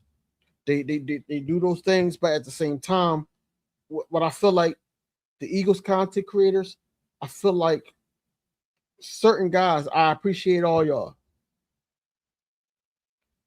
I feel like that, like not Philly Mike, not Philly 500, not Joey Shakes. LB is another one. Of course, Leo, Eagles Drew, Warren, the Eagles Collective. Shout out to them. Fells. Cool Cat. It's another one. I look at guys that support me. That's what I do. That's where I fit in there. I look at guys that support me. Even if they don't support all the time, I don't look for them to support all the time. I was a couple years ago. I had a video with a Dolphins content creator when we played the Dolphins, and they had Tyreek Hill and they had Waddle and all them, but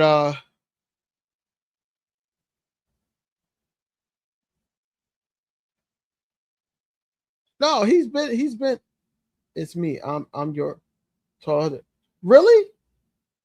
I thought you've been subscribed to me. That's why I gave you a wrench. But okay. Shout out to bro. Oh, okay. Got you. Use your other account. But you really gotta pick and choose. Us as family and all that. I'm telling y'all this now. It's going to be a lot of Eagles content creators out the woodwork. You know what I'm saying? I even thought about rebranding my channel and changing the title, you know, King DV Sports. They're like, what is this really about? You know, you got the bird section, you got Eagles Collective, you got Eagles Drew, you know what it's about, Eagles Owl. But then you got guys that made it like LB, you got Philly Mike, the Philly Talk podcast. You got who else? Man, a lot of them. Philly. Shout out to bro. You got Philly podcast. You got the Thomas Mott show. You got all these guys that's doing it without having Eagles or something that do with the Eagles in their name. So I'm just trying to do that. You got Simone with sports, you know, even though she covers a lot more now, but you got Simone with the sports. You got Cool Cat Connor. Even though he got his other channels, he got like a couple of channels. Philly 500, you know, that could mean anything. You could be talking about the Phillies, you could be talking about the Sixers, you could be talking about the Eagles, Flyers, you could talk about the Kicks, or not even the Kicks, that's not their name no more. Philadelphia Soul. You could be talking about anything. You know what I'm saying? But yeah, man. It's so crazy. I'm gonna tell y'all a little secret. So when I was about to make my first YouTube channel, I said, what should my name be? Yeah, Chalk It Up Sports. I said another one. Shout out to Tone, shout out to Coach Marcus, and Pro Fan Talk, you know, ex-Eagle. He was I think he was a running back or something like that. Yeah. Shout out to them. I watch everybody, bro. I watch everybody, and I love it. But let me continue my little secret. So when I was starting out my channel and everything like that, I'm like, all right, man, I'm a create a name and all that. So then, you know, my grandma, I was raised by my grandma and everything like that. I'm like, yeah, Simone with the sports. I already gave her a shout out. You know, I worked with her a couple of times on my old channels. But when I was thinking, my grandma used to call me King. You ready to eat, King? Things like that. Top billing, that's my guy too. And it's a lot more. It's a lot more, man. Yeah, I know she links up with them. I do. I'll be watching that too. I watch that too. I think I'm subscribed to that too. You know what I'm saying? And I know that's going to pick back up throughout the season. But my grandma used to call me King. You ready to eat, King? Things like that. And I'm like, I'm ready to eat, Grandma. You don't gotta call me King. But I'm like, she said, basically, that's basically what I view you as. You know, I want you to get out here. She taught me how to cook. She taught me how to clean. She taught me how to do all those things. And then my initials is DV. So I'm like, all right, well, yeah, Bird Game 31 is another one.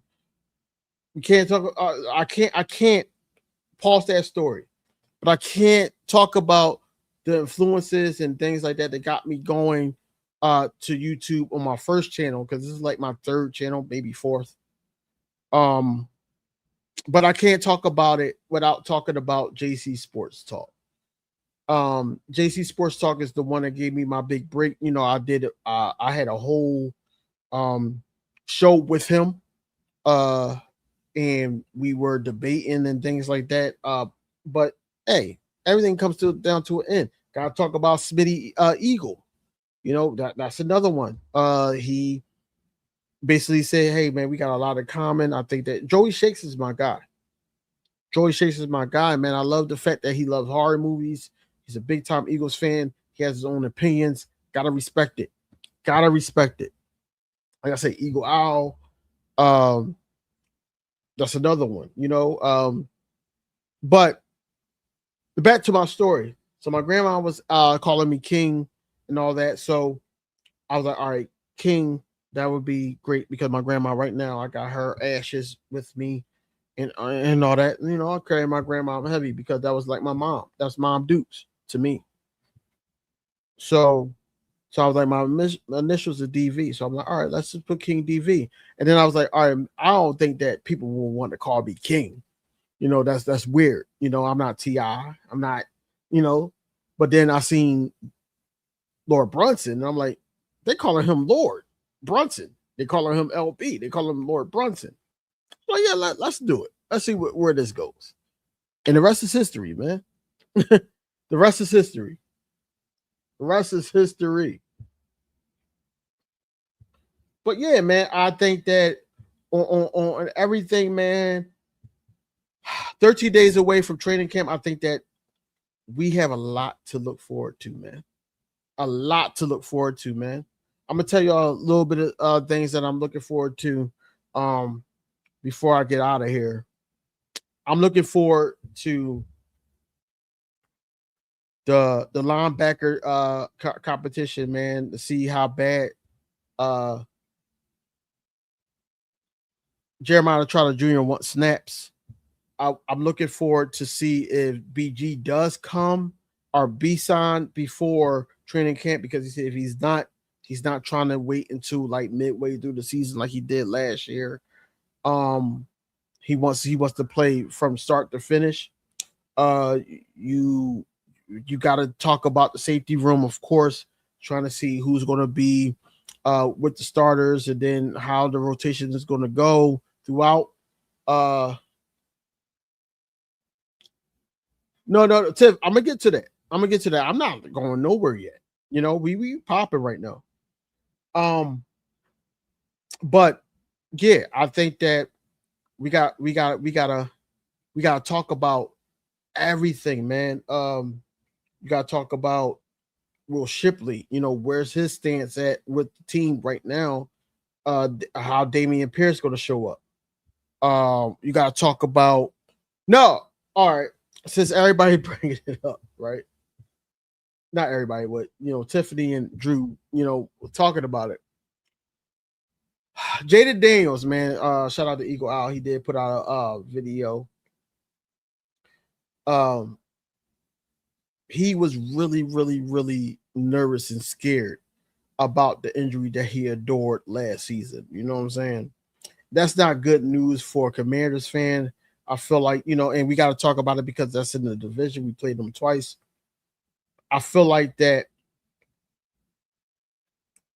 he's not fully healed mentally and physically, man. This could turn into, think about it. He had a great rookie year, but this can really turn into a Ben Simmons type of situation. This could turn into an RG3 type situation. They better be careful with that guy. He's not one of those guys that can put on weight. I need to know what you saw, Tiff. Please, you are my friend or not. You're following me on Twitter. So I need to know what you saw. But yeah, I think that's big. That's big. So we didn't hear about it all season. See, me, I just heard about Jaden Daniels like a couple days ago. I wasn't going to put that out there yet until I see a Commanders fan in here, because anytime I put out a video, I put out the NFC East as a hashtag or one of those things so they can watch it. And I also talk about I also say the NFL. So the NFL players like Jaden Daniels is best. I hate when people say, let's just be honest. I hate when people say that Jaden Daniels is the second best quarterback in the NFC East. That's not true. That's not true. As much as I hate the guy, because I just hate his demeanor and all that, we all know that Prescott, Dakota Rain Prescott, is the second best quarterback in the league. He is. Like I said, Jaden Daniels had a great season, but Jaden Daniels is not the second. He has to put more footing in the game before we even put that stint on him. Period. He already dealing with a lot with that injury. Now we're sitting up there trying to hold him to a standard. Not even we. The NFL Network, ESPN, Fox Sports, all of them is putting that aura on this guy, and he's not even that. He's not even that. Still a mama's boy. He is. And that's just being facts. I'm not saying it to be funny. Know that he's still a mama's boy. He's still young. I don't believe in them either. I don't know, man.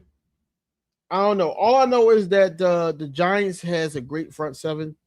If they put that together, they got a Harbaugh as a head coach, so hopefully they could put that thing together. But overall, man, I don't see none of these guys beating the Philadelphia Eagles. I really don't. I could be when I have a lot of hope in the Sean Mannion scheme, but I do have confidence, strong confidence in this defense and how this defense is going to put on. They always talk about the Rams and how they look scary. They put out videos of Aaron Donald working out, talk about, he's about to be on his way back and all this other stuff. I don't give a damn about none of that. They got that offense still got to see our defense as well. That offense still has to see our defense as well. That offense still got to see our defense as well. I'm trying to see what Tiffany just sent me. Because I'm just trying to see what people are saying. Is this, hold on. So Andrew said he got the Eagles 12-5. I respect it. I got them 13-4. I respect it. I think that the Eagles can go 13-4 if they stop playing with their food.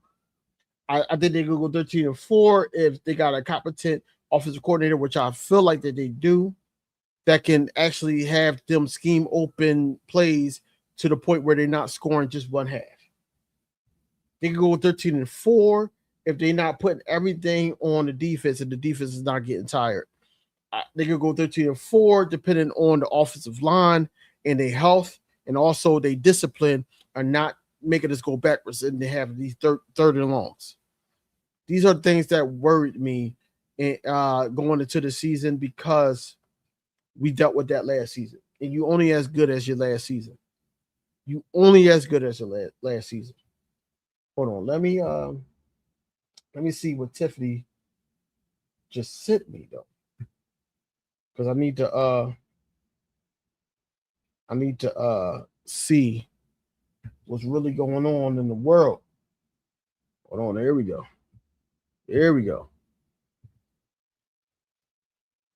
Oh, that's Eagle Owl. Oh yeah, I've seen this video. That's why I found out that he and shout out to Eagle Owl too. But I did see this video. I think that Jaden Daniels is just nervous. He's going to be nervous. He's not going to be what people think he is. I think that Caleb Williams has a chance to still show out and ball.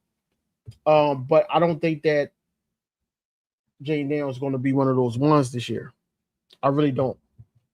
I think that the Commanders is only going to go as far as him.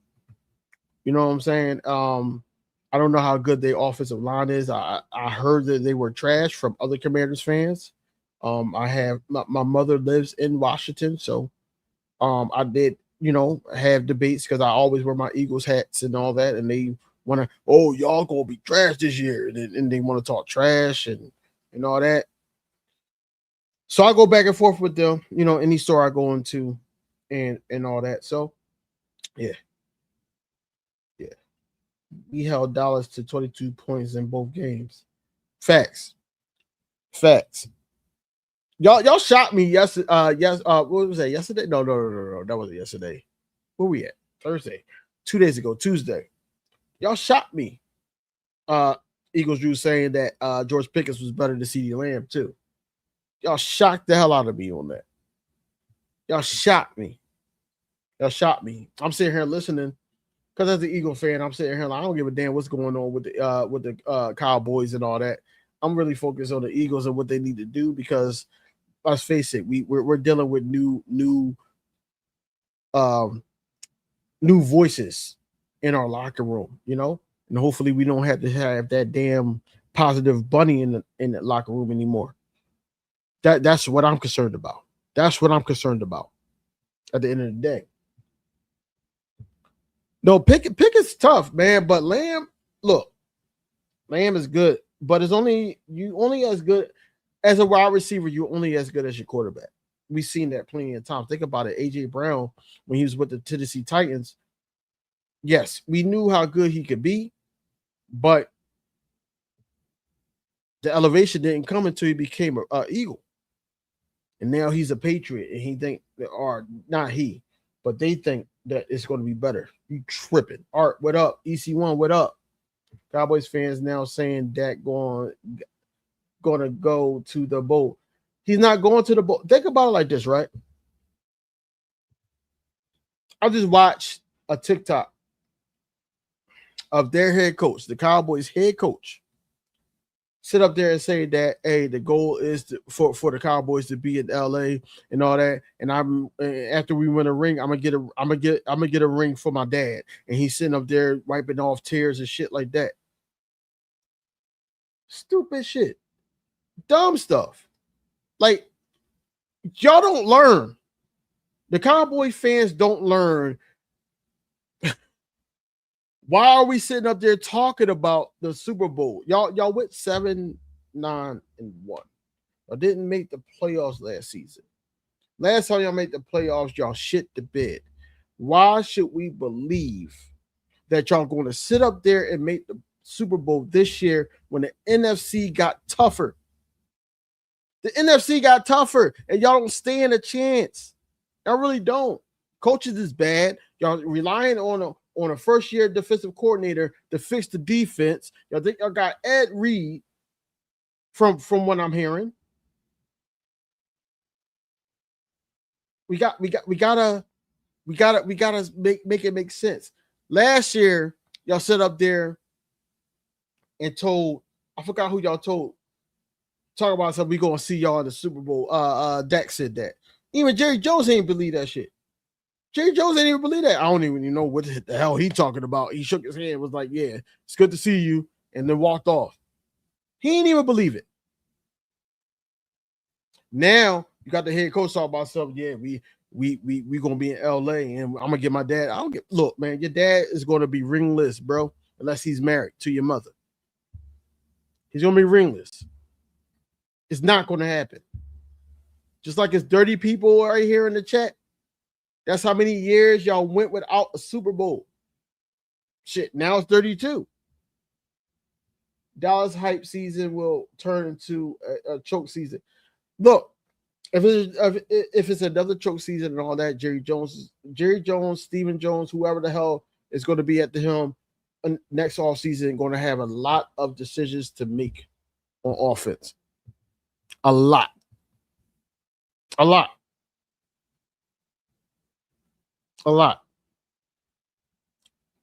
We got a first-time defensive coordinator that been to the Super Bowl, been to the mountaintop, got all these all-pros and Pro Bowlers under his belt, and Christian Parker.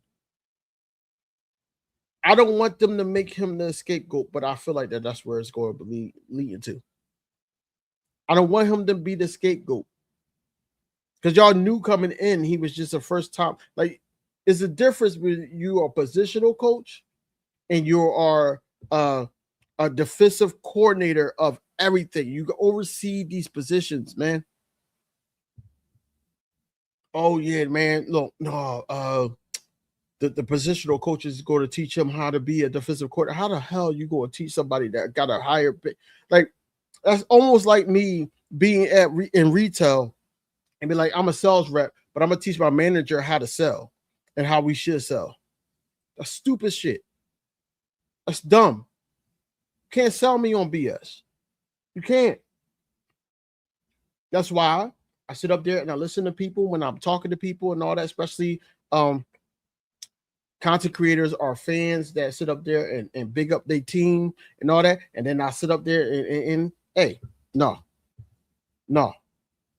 that's not going to happen. Dak definitely winning, y'all. Stay mad over rankings. We gonna see. First of all,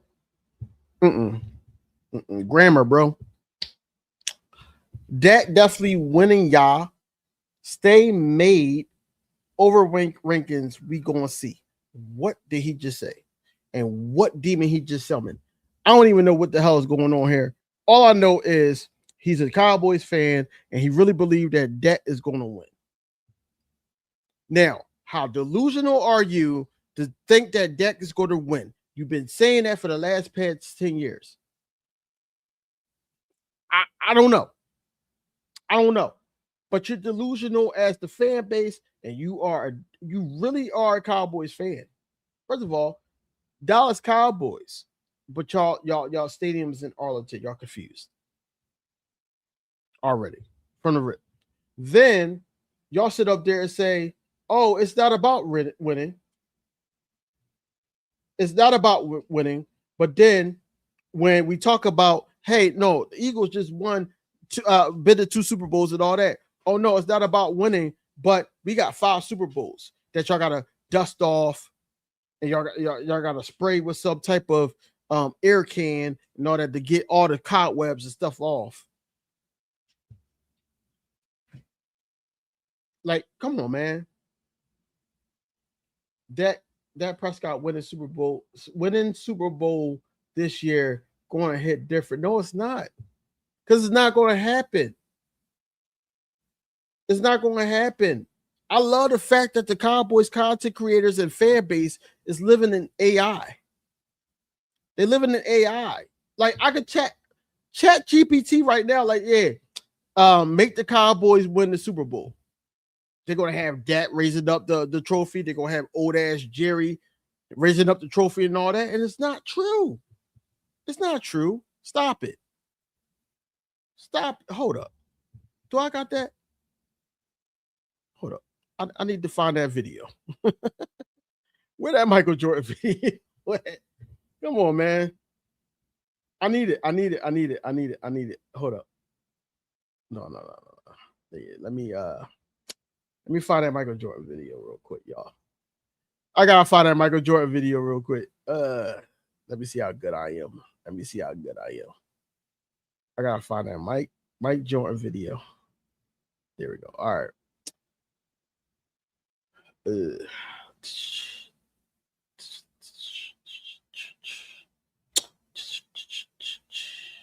I gotta find it. I thought I had it. Can't find it. Because I don't want to lose. I don't want to lose y'all. But there it is. There it is. There it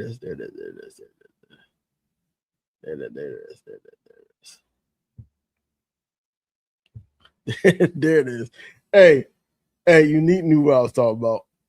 Stop it. Get some help.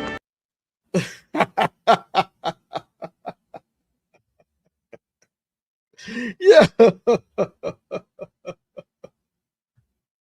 Hey, yo, again. I gotta do it. Hey, Mike Jordan. Get some help.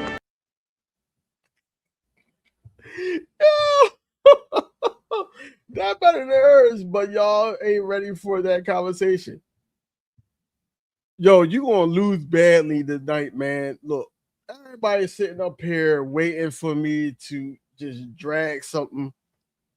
You could be the victim if you want to. I don't want you to be, because you're looking at my channel, you're supporting the channel, you're giving me some watch hours, some views, and all that. Dak is better than Hurts.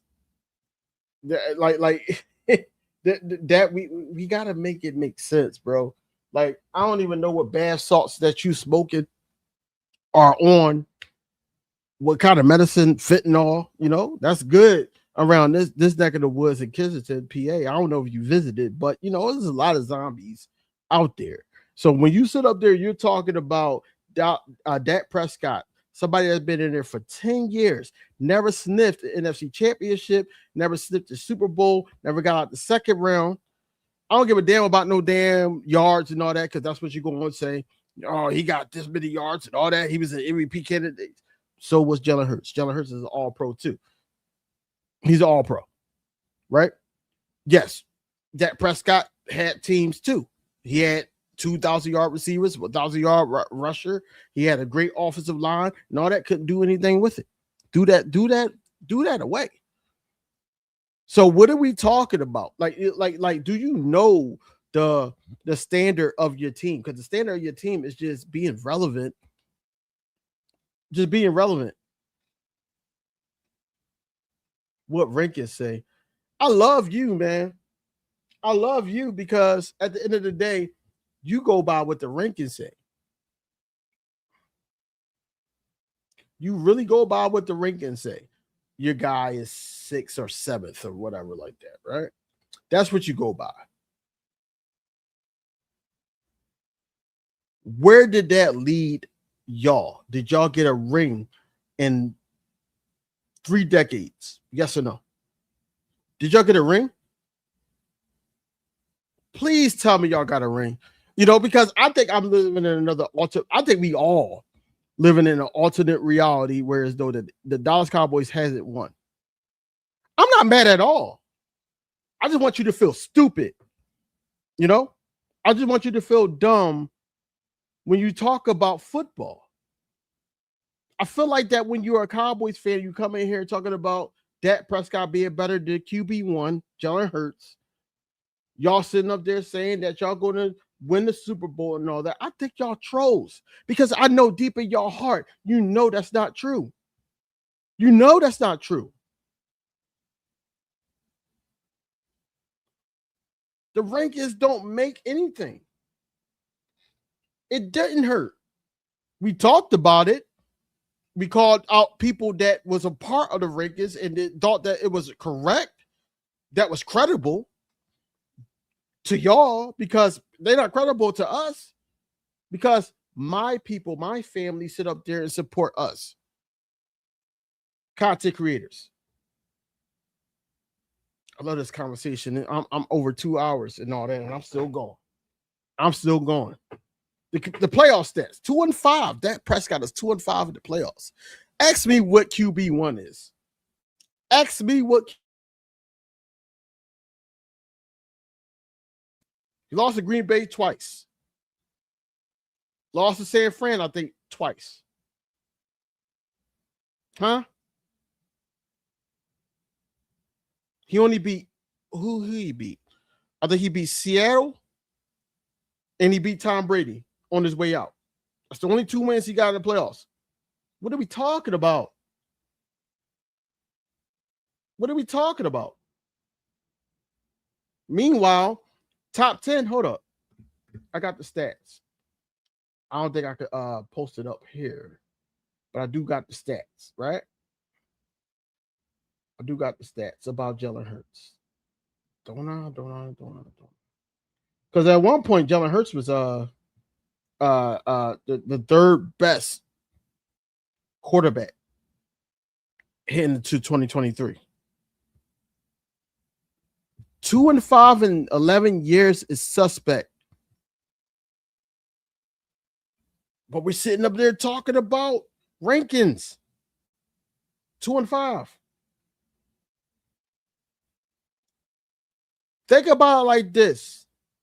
You have a 7-9-1 quarterback in Dakota Rain Prescott in that list over a quarterback that went to the playoffs. Not only went to the playoffs, finished the season 11-6, a competent offensive coordinator, egotistical wide receiver 1, offensive line that was banged up, and we still managed to go 11-6. It's crazy to me.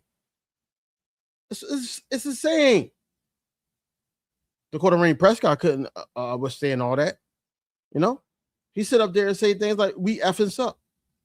That's what he say.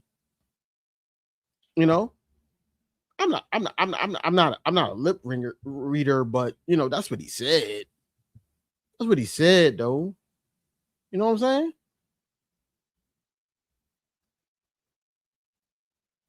It's crazy. It's insane, bro. That we really gotta still continue to put Dallas Cowboys fans in their place for 30 years. 30. I don't get it, bro. I don't get it, man. I don't get it. Talk about some Dak Prescott. Now I gotta play Wacko Jacko. I gotta play Michael Jackson. You know, rest in peace. But I gotta play Michael Jackson. This is another one of mine. I'm gonna start putting this in my short videos. But I gotta play it. Y'all have to catch up. Come on, man. Play it, please, man. Please. None of it's true. None of it's true. It's BS. They made it up. They lie. they lied, bro. You're lying if we gotta catch up. KingDV does this. Not just nothing. No, Jalen Hurts was in the Hawk Pro. No, he don't. He don't. Jalen Hurts is going into his 7th season. Dak Prescott is going into his 11th. Come on, what are we talking about? He had a 4-year head start and didn't do anything with it. But they want to blame it on the team and all that type of stuff. Come on, man. Dak Prescott had a team around him, bro. He had a team. Let's go to the DeMarco Murray era. Y'all had a squad, and y'all still didn't do anything with Dak Prescott. Let's stop it, man. Dak Prescott is going to be Super Bowl MVP. Laugh now, cry later. No, you gonna cry because you really believe that Dak Prescott is going to change. I don't give a damn how much he talked. I don't give a damn about how about shot he talks and all that. Y'all not doing shit this year. I guarantee it. I guarantee y'all not doing nothing this year. Eagles winning the Super Bowl is our year. Yep. That's the way we supposed to think. But that's the way that we them boys is supposed to think. That's the way that he's supposed to think too. For 30 years, he's been thinking like that. I don't even know if he's 30 years old, but for 30 years, he's been thinking like that. Like you actually typed in "we them boys." 30. Hold on. So is 34 your age? That means that you haven't really seen a Super Bowl in your life. You've never seen that.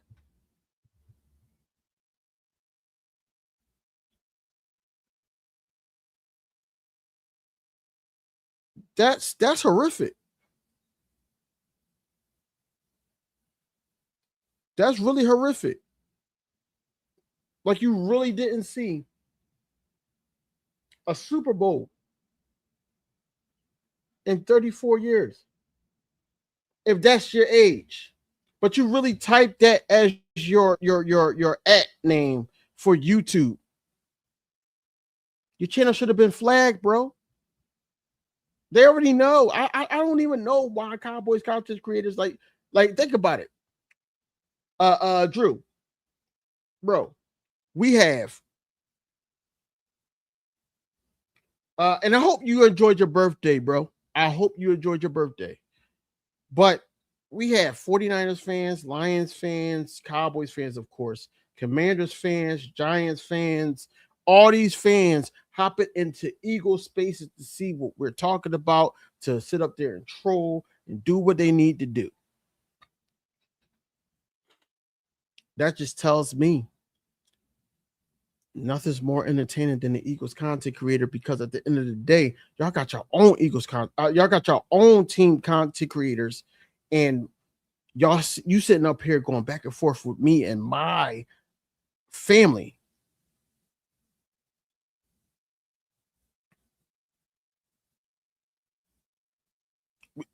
That's what I'm saying. Like the Cowboys has a lot more to worry about, right? They went 7-9-1, bro.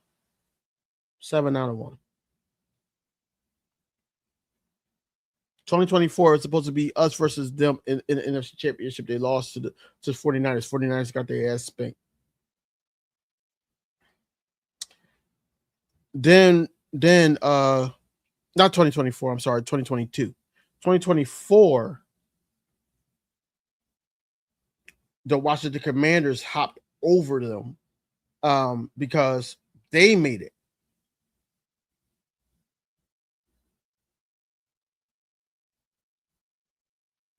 Look, man, Eagles drew. That's the only way. That's the only way to celebrate your birthday.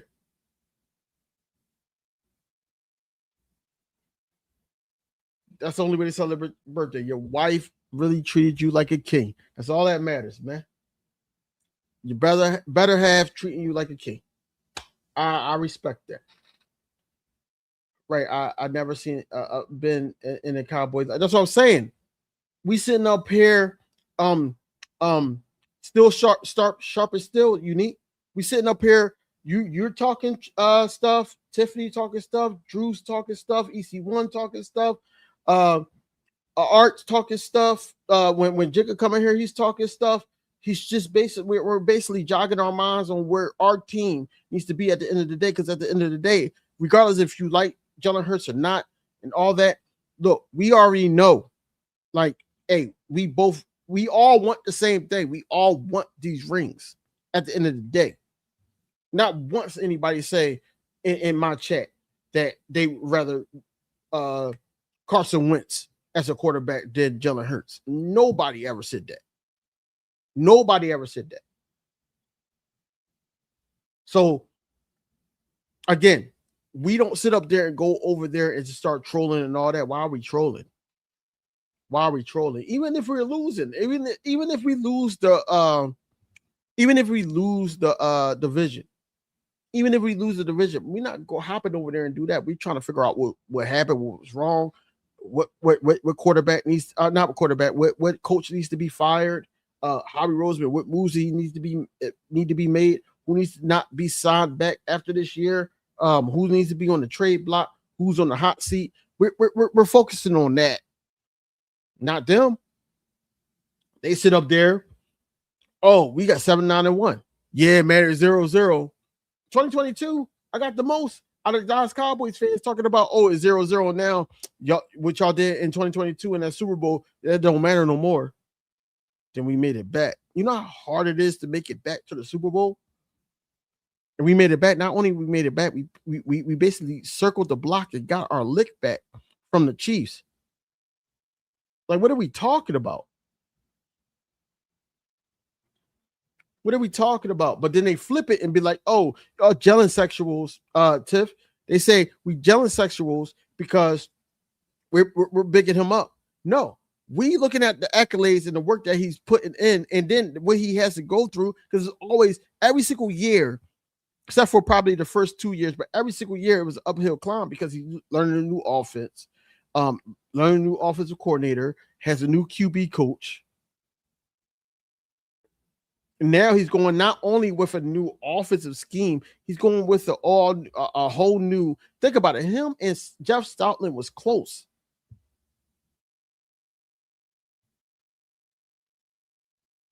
They were close. Now he has to be in contact with Chris Cooper, Josh Grizzard, Park Frazier, even though the guy that he had last season, he's close with him as well.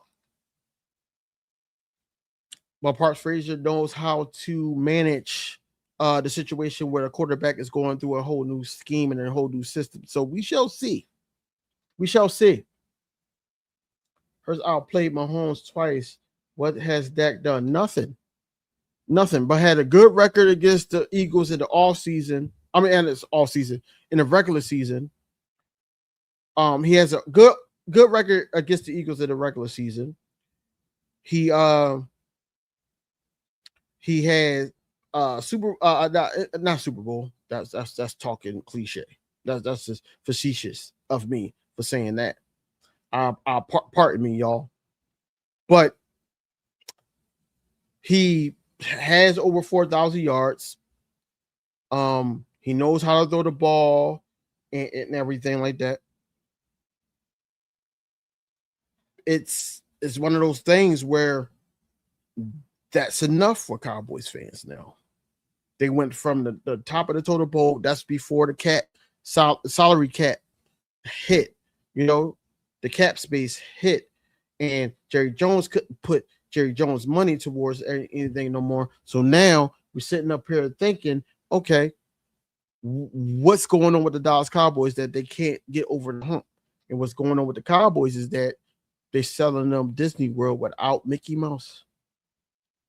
They don't have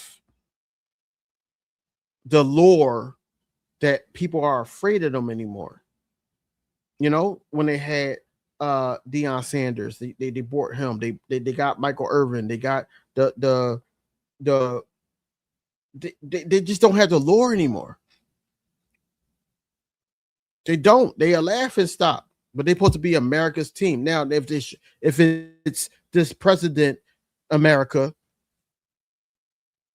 then yeah, they could be America's team all day. If it's this president's America, they're not America's team. Come on, man. You see how many people was rooting for the Philadelphia Eagles in the Super Bowl in 2024 or 2025 season? 2024, 2025 season? Like, come on. They're not America's team. They're not. They're not. Cowboys fans is the most delusional fan base I ever seen in my damn life. They are. They are. Look, last time the the Dallas Cowboys won, I was 10 years old. 10. I wish y'all would say Jalen in the hot seat with a lot of y'all old ass quarterbacks. Not they won't say that. They won't say that. They won't say that. No, he is. Okay. Dak Prescott and the Dallas Cowboys, they're going to win the Super Bowl.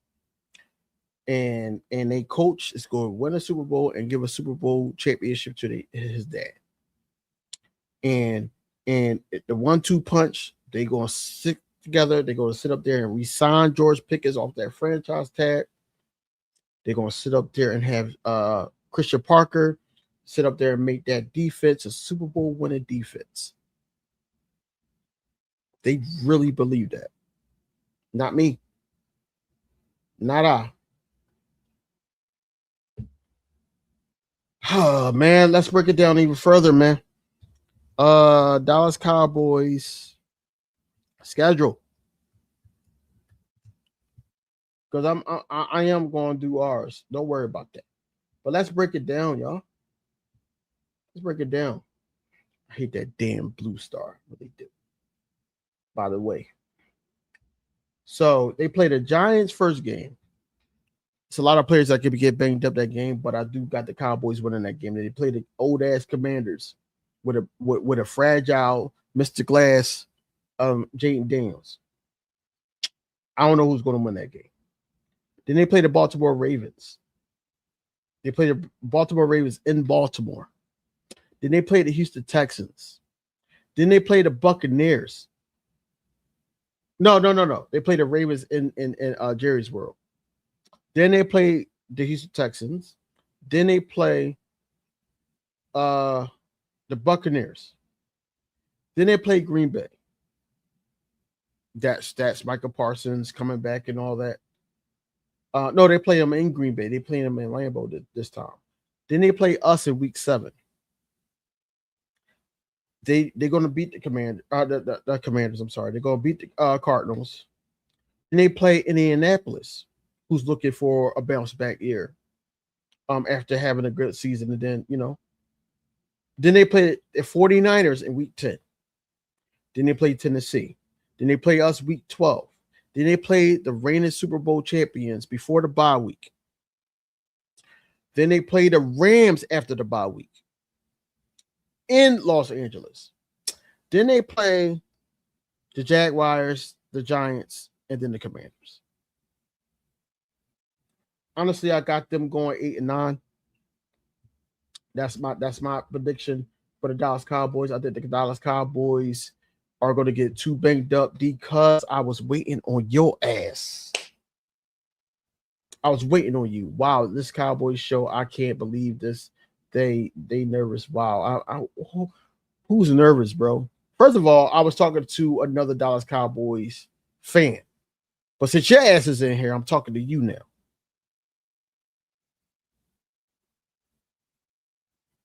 Because you're the worst of them. Because you really believe what you believe. It's not even the Dallas Cowboys no more. We gotta make it like more fairy tale, more fictional character. So we gotta make it like Disney Cowboys. That's what y'all are. Y'all the Disney Cowboys. And what y'all do is y'all put this whole stint on these players that can't reach the goal, and then y'all want to sit there at the end of the season and then complain. This person needs to go. This person needs to go. We don't trust Dak. CD Lamb dropped the ball. We need to sign George Pickens back, but Jerry Jones is an asshole. He needs to go. And then y'all talk about the defense, and then y'all sit up there, whoever said to him at the defense. Then now it's just like, oh no, he needs to go because he didn't make the defense better, but y'all didn't make the defense better by how he drafted, because you have to draft the way that you want the scheme to go, and you can't sit up there and draft all these players and then say, oh, we're going to bring in this guy. Not saying that CP is not ready to be a defensive coordinator, but he's going to at least need a year to get gelling to the point where they know what they need. You know what I'm saying? He's not going to change this overnight. He's not going to change this overnight. I'm telling y'all that now.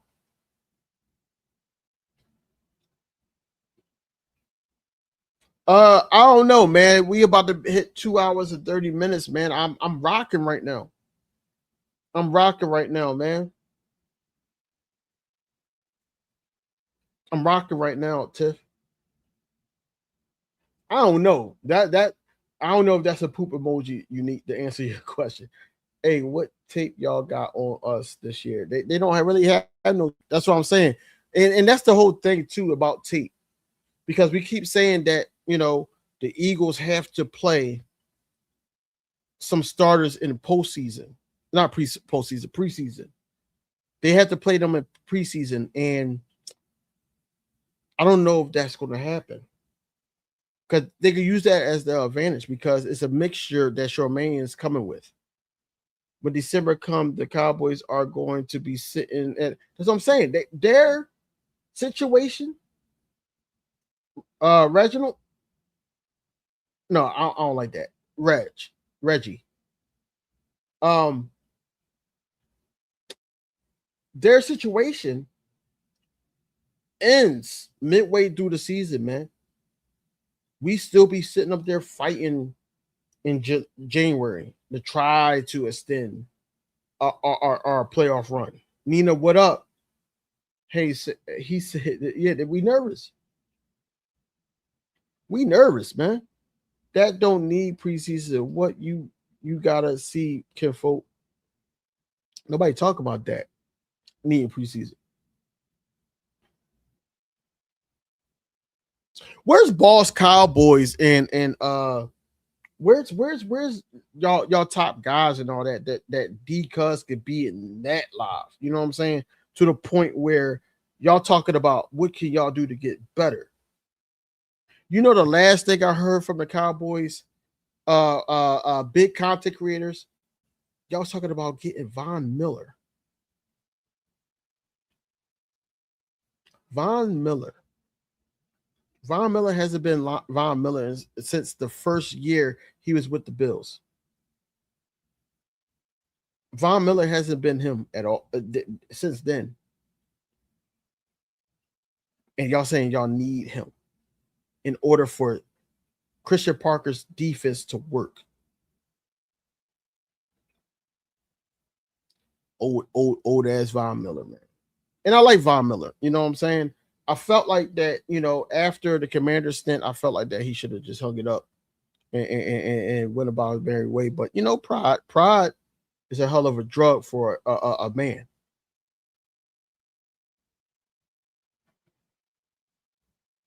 I am talking about the Cowboys because the Cowboys is in the division with the Philadelphia Eagles. We played them twice, and there was another Cowboys fan on here that was trying to troll, and I had to get his ass together. And then your black, white, green, yellow, purple, whatever the fuck complexion you are, ass, come in here talking about, you're talking about the Cowboys. What are we talking about?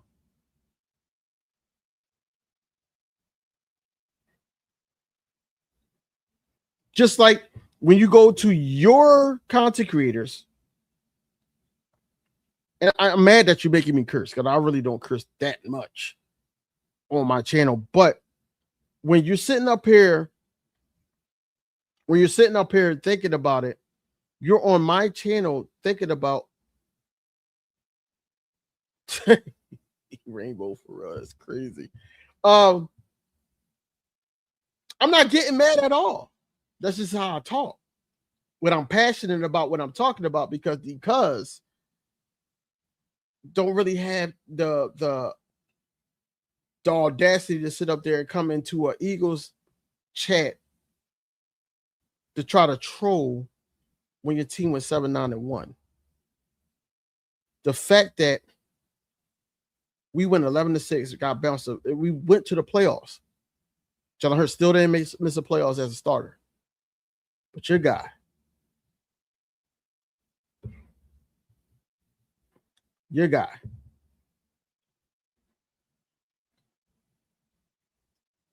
hold on, y'all.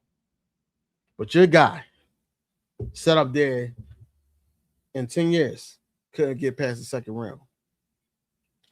Your guy through multiple picks in the playoffs. Your guy sit up there and on the Tron, sit up there and say, we effing suck. Your guy get cursed out not only by CD Lamb, there's video of that. You can go on Twitter, you can go on Google, you can see that. Your guy set up there and got cursed out by what's his name? Trayvon Diggs. Another one of them. They can't talk about playoff stats. They can't talk about playoff stats. They can talk about the best shooter in a three-point shootout being Dame Lillard, but they can't talk about championships to a Steph Curry. Whoa. That just came out the blue, bro. That just came out the blue. Seahawks won a Super Bowl. You talking about playoffs. Okay, get it. Okay. But y'all didn't win the Super Bowl. 3 decades, bro. Your guy who rejected his own fiance ring. Right.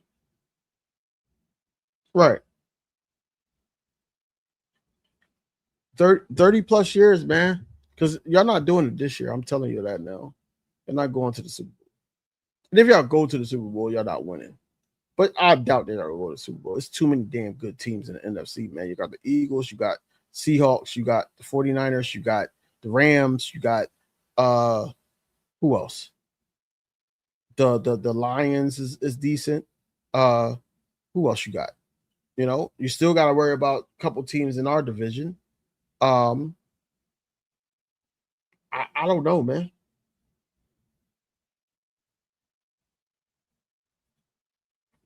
I don't know.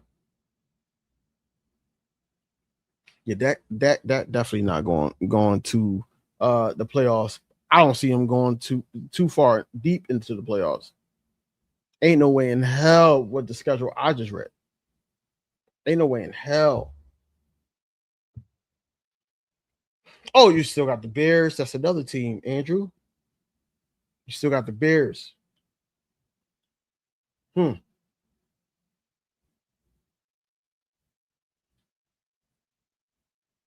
How old is that? Dak Prescott. Look at him. His Milano ass. Hold on. So Dak is 32 years old. So the last time, think about it like this, y'all. Think about it like this, right?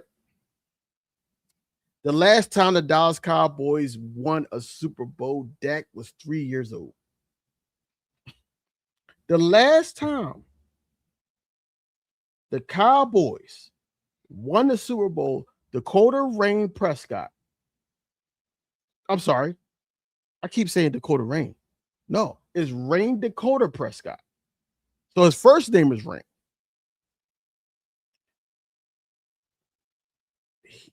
The last time the Cowboys won, he was 3. Asinine. It's crazy to me.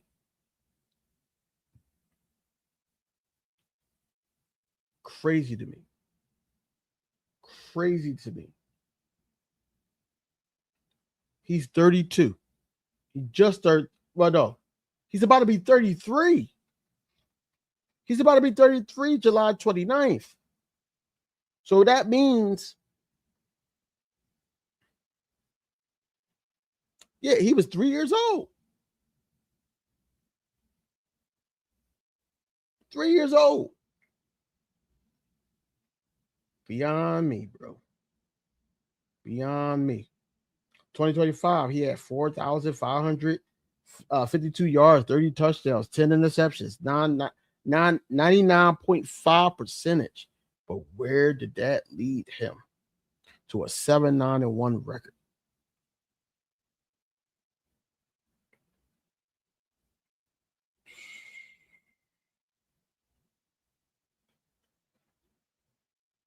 Dak was 3.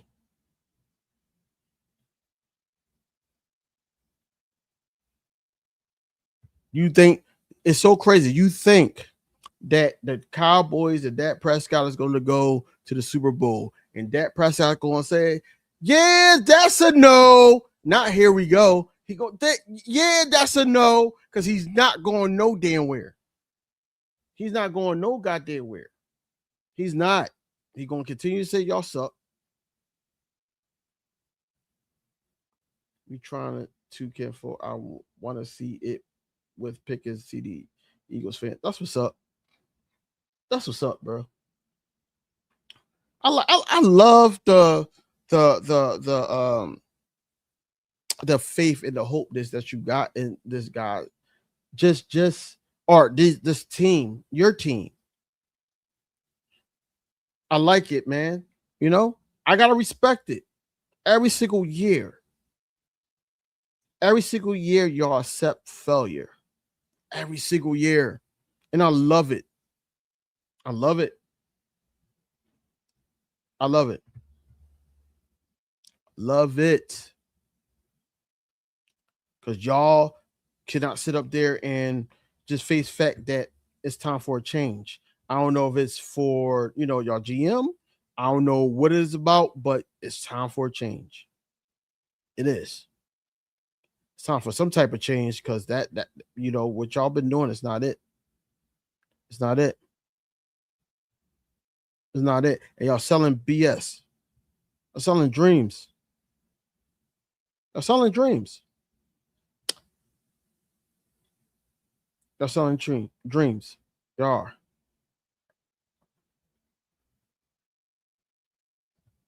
I like this conversation though, because they really believe they still got hope, because everybody's 0-0.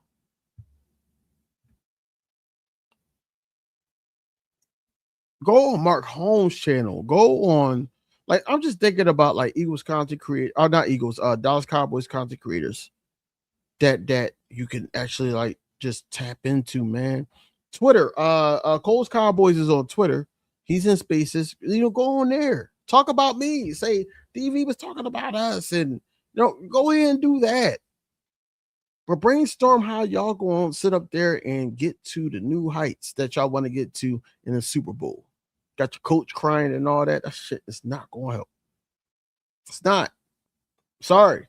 It's not. Not when QB1 is in the office. Not when you got a rising star in Jaden Daniels, if he's not, Mr. Glass. Not when you got, Jim Harbaugh over there. It's okay, man. Big dreams, man. Big dreams. Big dreams, man.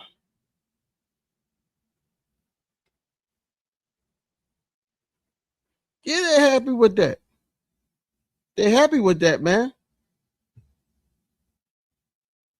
They're happy with that. They're happy with that, man. Now I'm just trolling now. Now I'm just sitting up there doing, you know.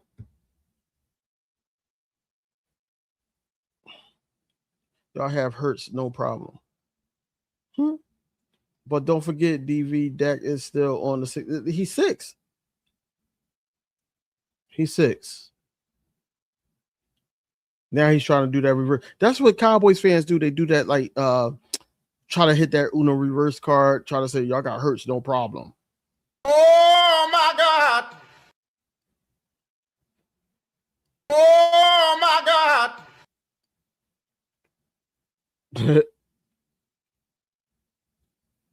Dak just not the guy, bro. Dak is just not the guy, and y'all gonna have to hit that hard reset, and that's your problem, bro. Why can't I see him? I must have blocked. I have blocked that clown. You probably did. Probably did. I like D-Cuz though, because D-Cuz really believe that, you know, what he's typing. Like, you got opportunity to spell check, say no, I'm not gonna say that. I don't really believe that in my heart. You know, you got a shrine of deck in your room or wherever you typing this from, and you know you're sitting up there texting and all that. You got a lot of like time to delete and say, hey, we got to work on this. We got to work on that. Like, I'm not going to talk about them. You know, you could just sit back and watch, not agree with me.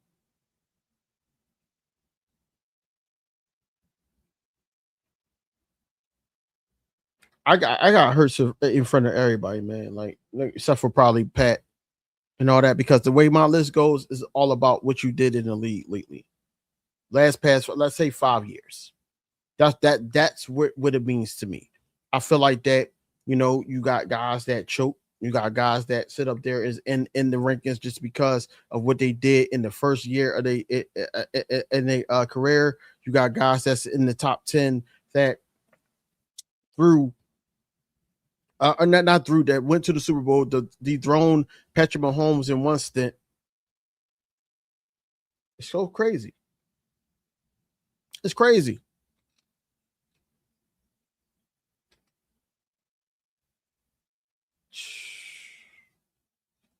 This dude, both of these guys just don't get it, man. Y'all just don't get it.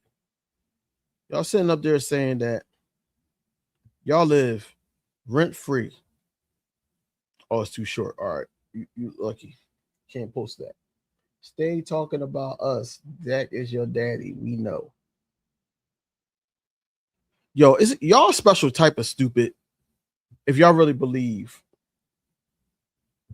And that's all sports wise, because I don't know y'all personally. But y'all a special type of stupid if y'all really believe that Dak Prescott is our daddy. If we're sitting up there winning, going to Super Bowls, getting NFC championships, got an all-pro quarterback, like all those accolades of, oh, we got a good Dak got a good record against the Eagles, and he's throwing this many yards and all that. Like I said before, and I'll say it again. His birthday is July 29th. I need to, you know, get a cake, blow out a candle for who y'all repping. And he's about to be 33 years old. He was 30. No, 30 years ago, he was 3. And he never seen y'all win a Super Bowl. He's been at the helm for 10, going on 11 years, but maybe over 11 years now. He never got y'all there. And we're sitting up here talking about what? Oh, man. Oh, man. Came into the league in 2016. Came into the league 2016.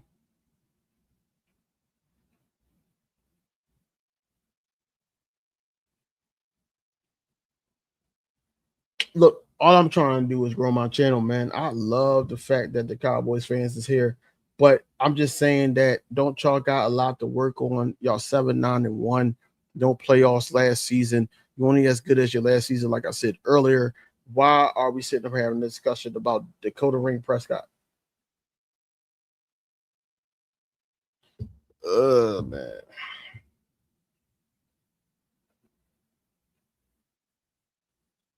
About to be 33 years old, bro.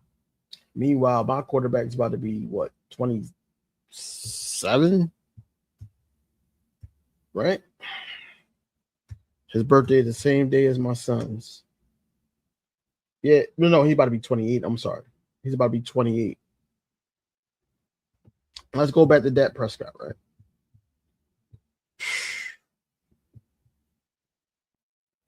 One, two, three, 4, 5, 6, 7, 8, 10. He's going into his 11th season and has a sniff past the second round. I don't understand it, bro.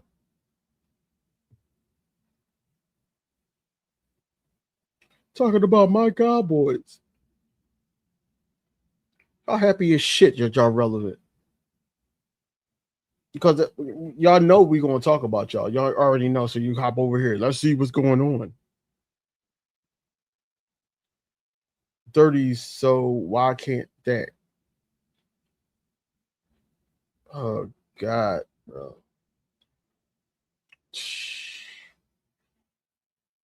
Man, I don't know.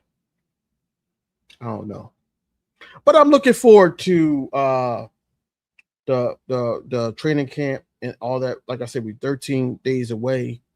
We get to see this newfound offense, and we get to see Jalen Hurts and how much work that our team put in right before the training camp. We get to see how healthy everybody is, and everything's going to be well, and we're going to be gelling. On top of that, there's no dark cloud in the locker room anymore. So we need to know, what's going on with us, and despite all this, Cowboys trolling, because I feel like it's trolling at the end of the day, because they already know that their team ain't shit. But man, look, man, thank y'all for tuning in for another DV King DV live stream, man. Please like, comment, subscribe on the way out. Thank y'all for getting me to 1,200. I'm saying that live. A lot of people posted in the community and all that, but thank y'all for getting me to that. Thank the Cowboys fan base for helping me out on my live stream and keeping this thing going.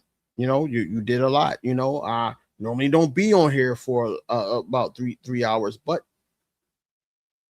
here we go. But I'm sorry, that's a deck line.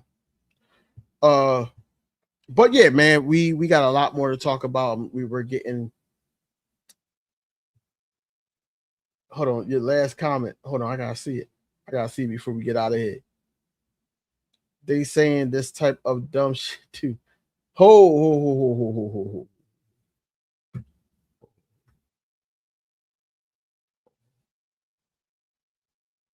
Is somebody deleting?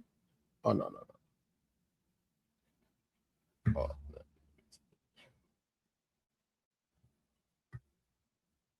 Oh man, Cowboys fan talk too. Yeah, he was on the Summer Jam screen too on mine. He definitely was. Yeah, we gonna get some peace, man. I hope everybody have a good Friday. Hold on, let me.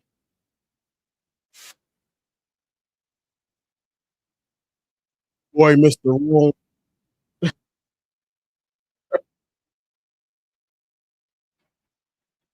These are guys. Caleb, oh my God, I can't. My head hurt. But no, man, I'm about to get out of here. about to get something to eat, take it down, get ready for tomorrow. Everybody have a good Friday. We should be on. I'll let y'all know. I'll let y'all know when we on again. But you know, Tiff, I know you just got home, but hello Eagles, what up? What up? What up? What up? I'm about to get out of here, man. Please watch the playback and everything like that. It was good. It was a good content as always and all that, man. Just go birds, fly Eagles fly. King DV signing out.